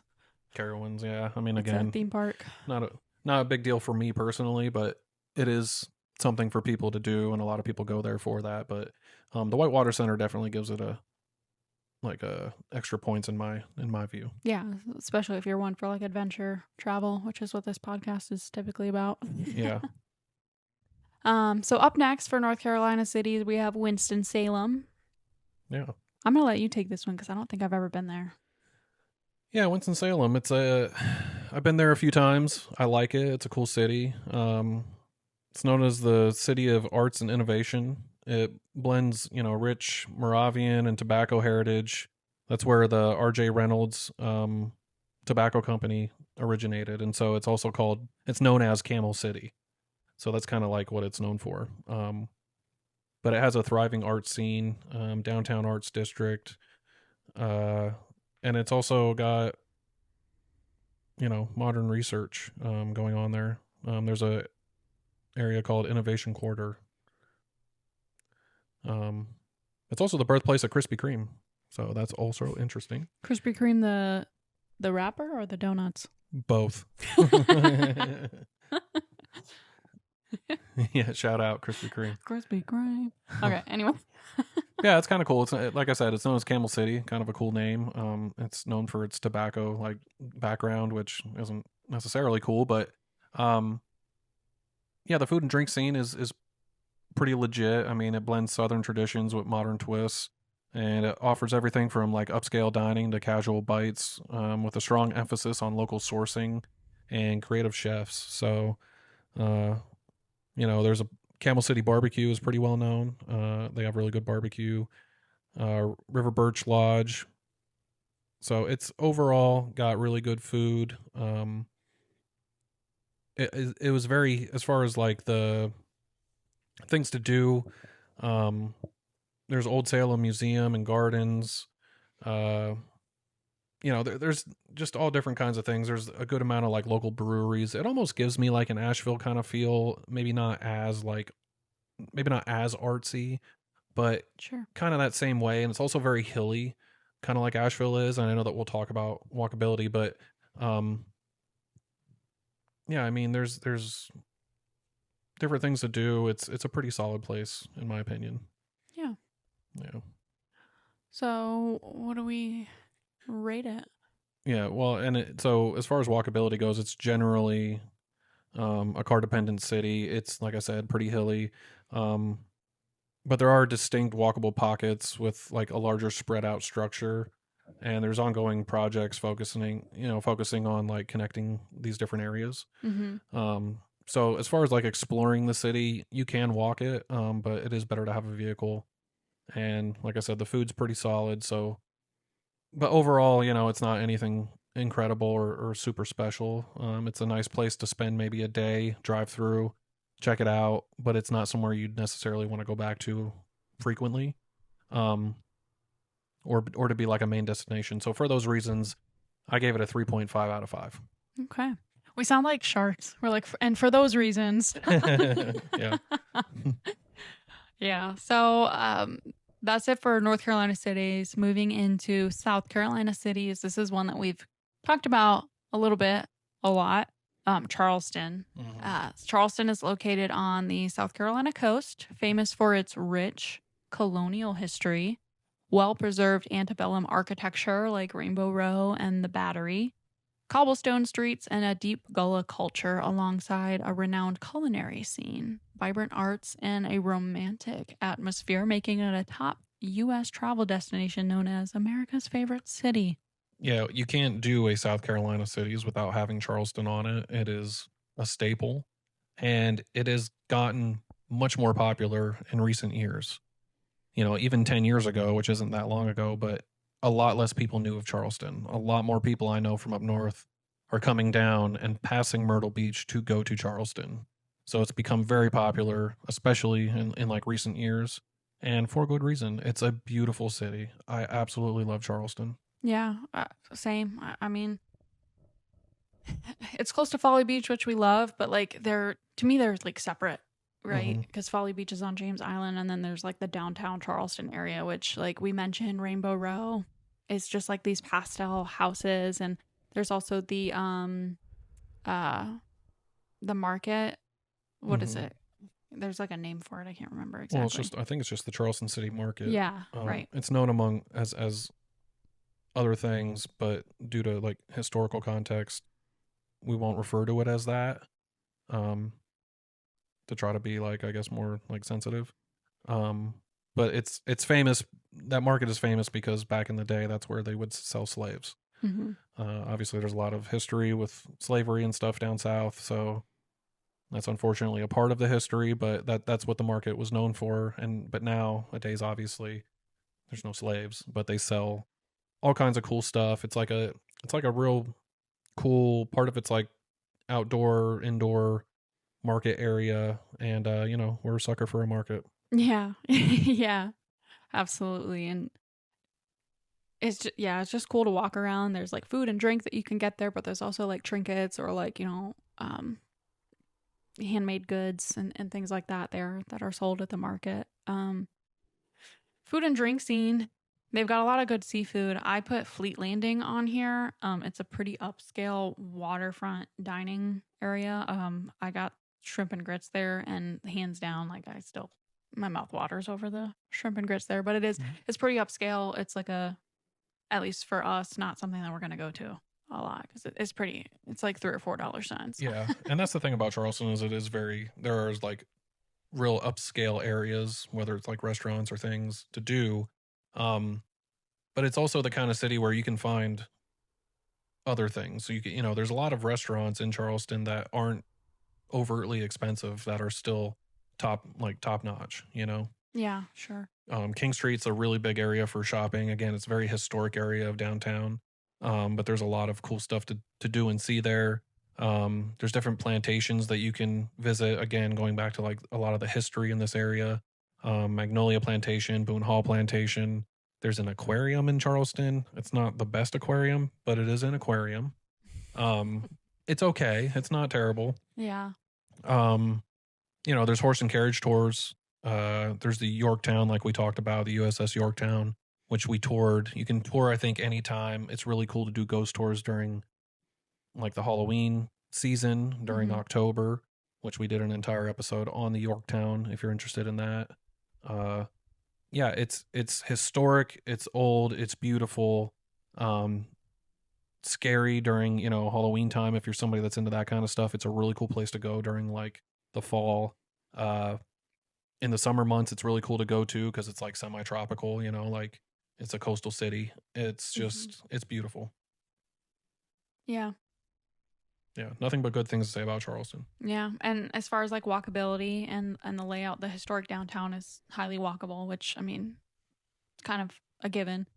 Um, you can explore like the charming streets there, the architecture, shops, and restaurants, and then but like pretty much anything else, you're gonna need a car for. Like if you want to go to the beaches and plantations and stuff, you're definitely gonna need a car. So, um, overall, we said Charleston was 5 out of 5.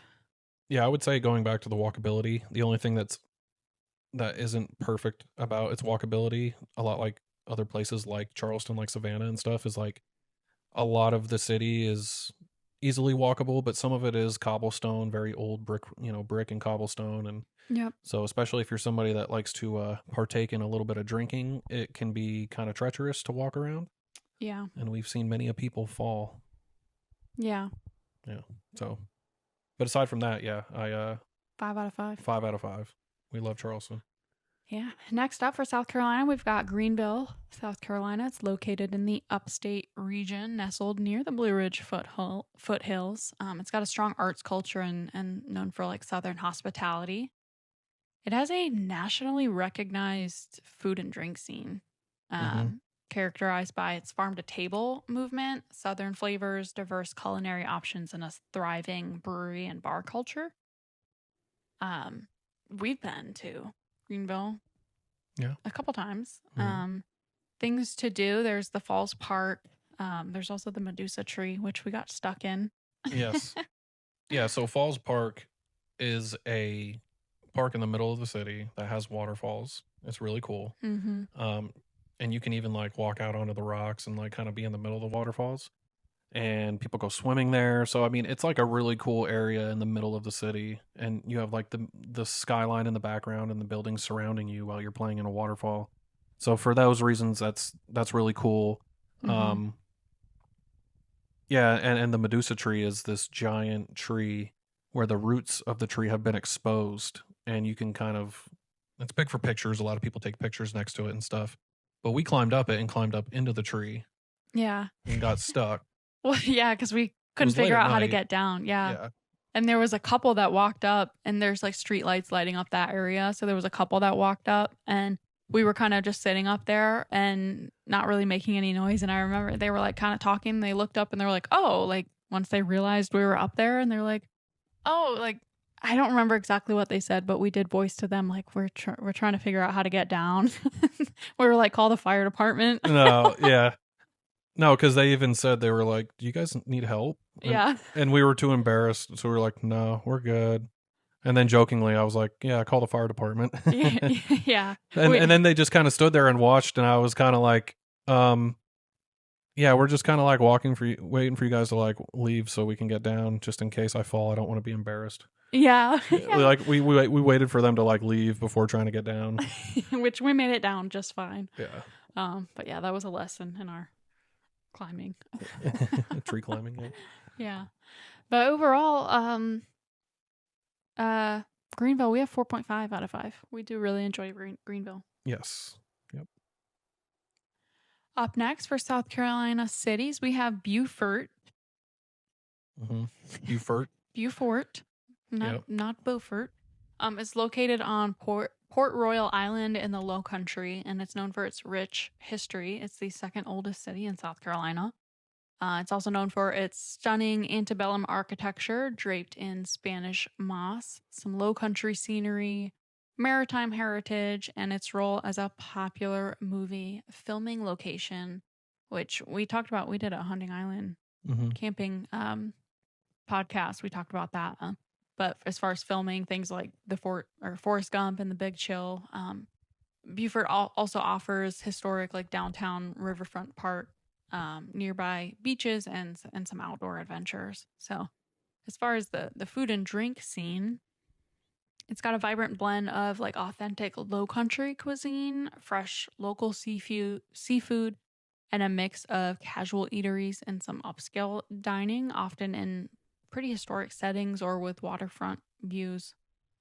So it's known for signature dishes like shrimp and grits and a low country boil. Yeah, we did a golf cart tour there. Yeah. Not a horse and carriage tour like you would do in Charleston or Savannah or saint Mhm. Augustine.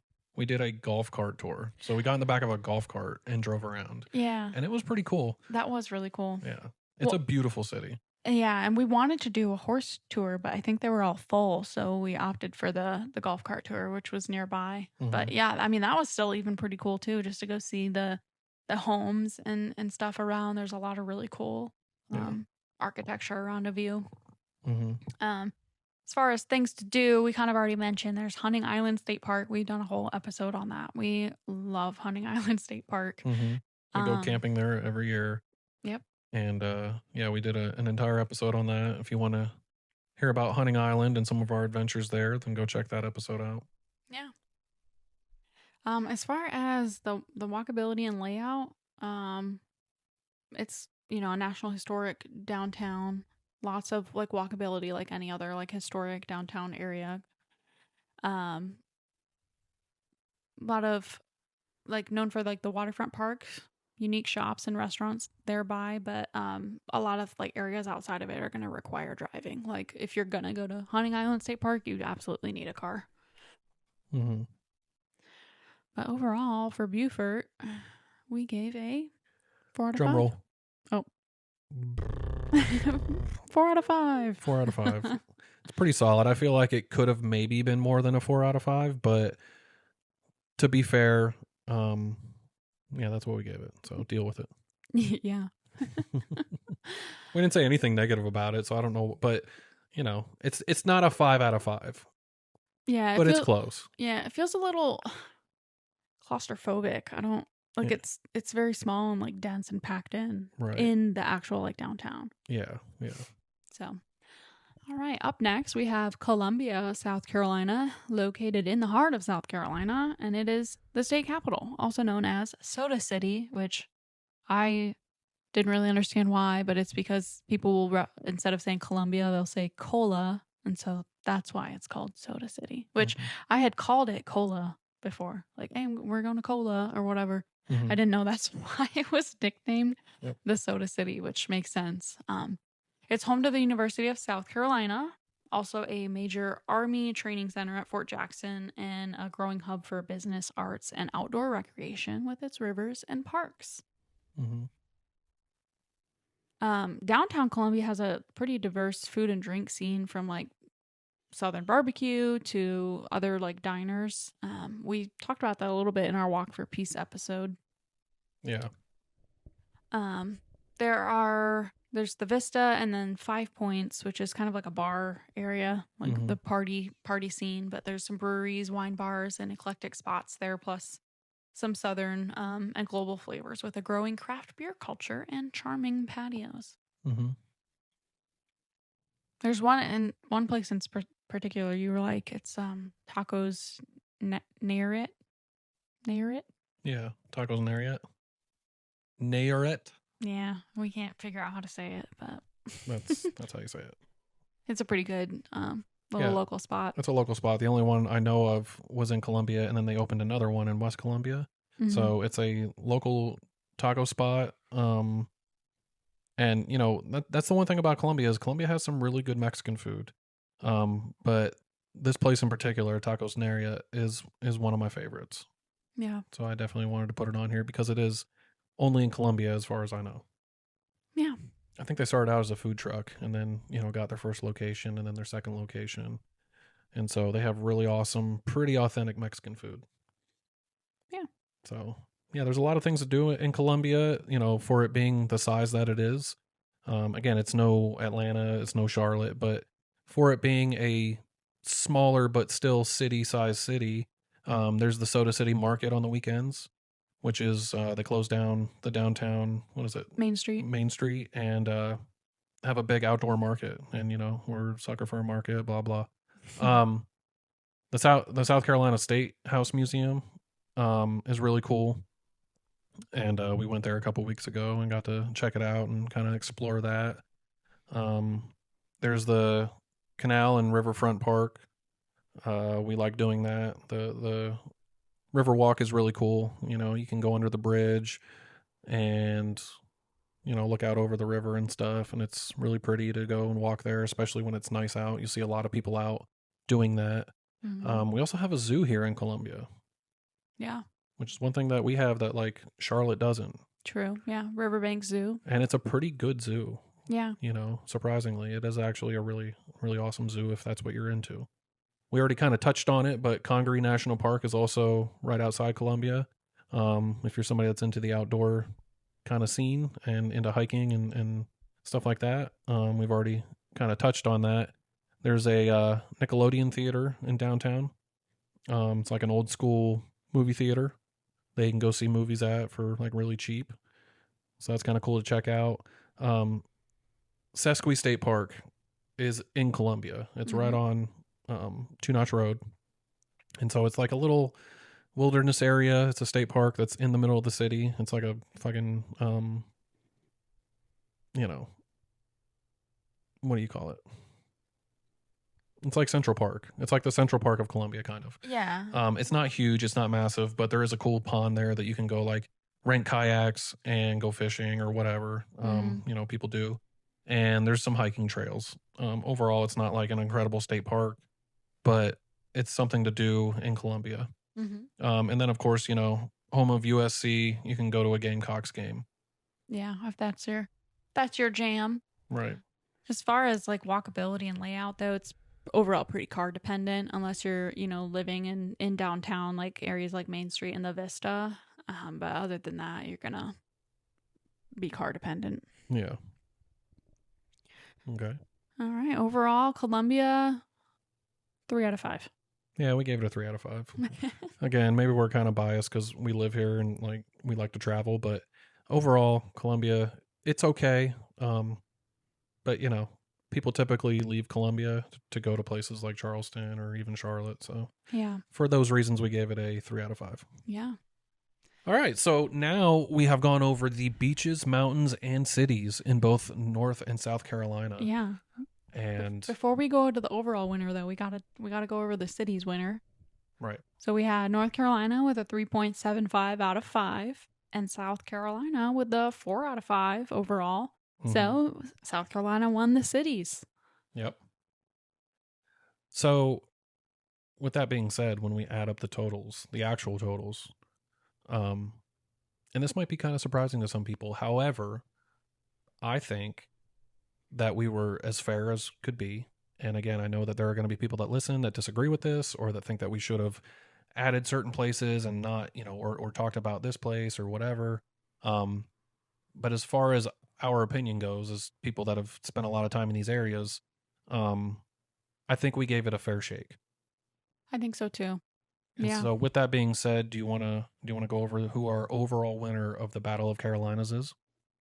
Yeah, so overall, averaging between beaches, mountains, and cities, we have South Carolina with a overall score of 3.75 out of 5, and North Carolina with a 4.3 out of 5 score. There you go. Which is really interesting because South Carolina took both beaches and cities, but because like North Carolina's mountains was a 5 out of 5. Yep. North Carolina took the cake. Yeah. So overall, for the two states of North and South Carolina, the mountains are what really make North Carolina shine over anything else, and that's what won North Carolina the Battle of Carolinas. Yeah, and I mean, ultimately, all of this is subjective. We had fun with it, right? You know, being able to bring up some criteria and put some metrics to it, just throw some numbers on it, but. It really just depends on what your preference is, right? Like if you're a beach person, you're going to want to go to South Carolina. If you're a mountain person, you're going to want to hang out in North Carolina. Mm-hmm. Cities wise though, South Carolina took the cake. I think the South Carolina has a lot better cities, especially the ones like on the coastal areas. Yep. But yeah, this is one that we've been wanting to do for a while. We obviously love the Carolinas, so they both are dear to our hearts for different reasons. But we just thought this would be kind of a fun little competition series to kind of put together. Yeah. Yeah. And I mean, despite being a travel podcast where we do episodes on different destinations around the world, the Carolinas and specifically South Carolina has been a big theme of our podcast. And we've done numerous episodes and we'll continue to do numerous episodes on this area in particular. So I think it was a fun one to do to kind of compare, and you hear people from both these states always kind of compare them and talk about which is better.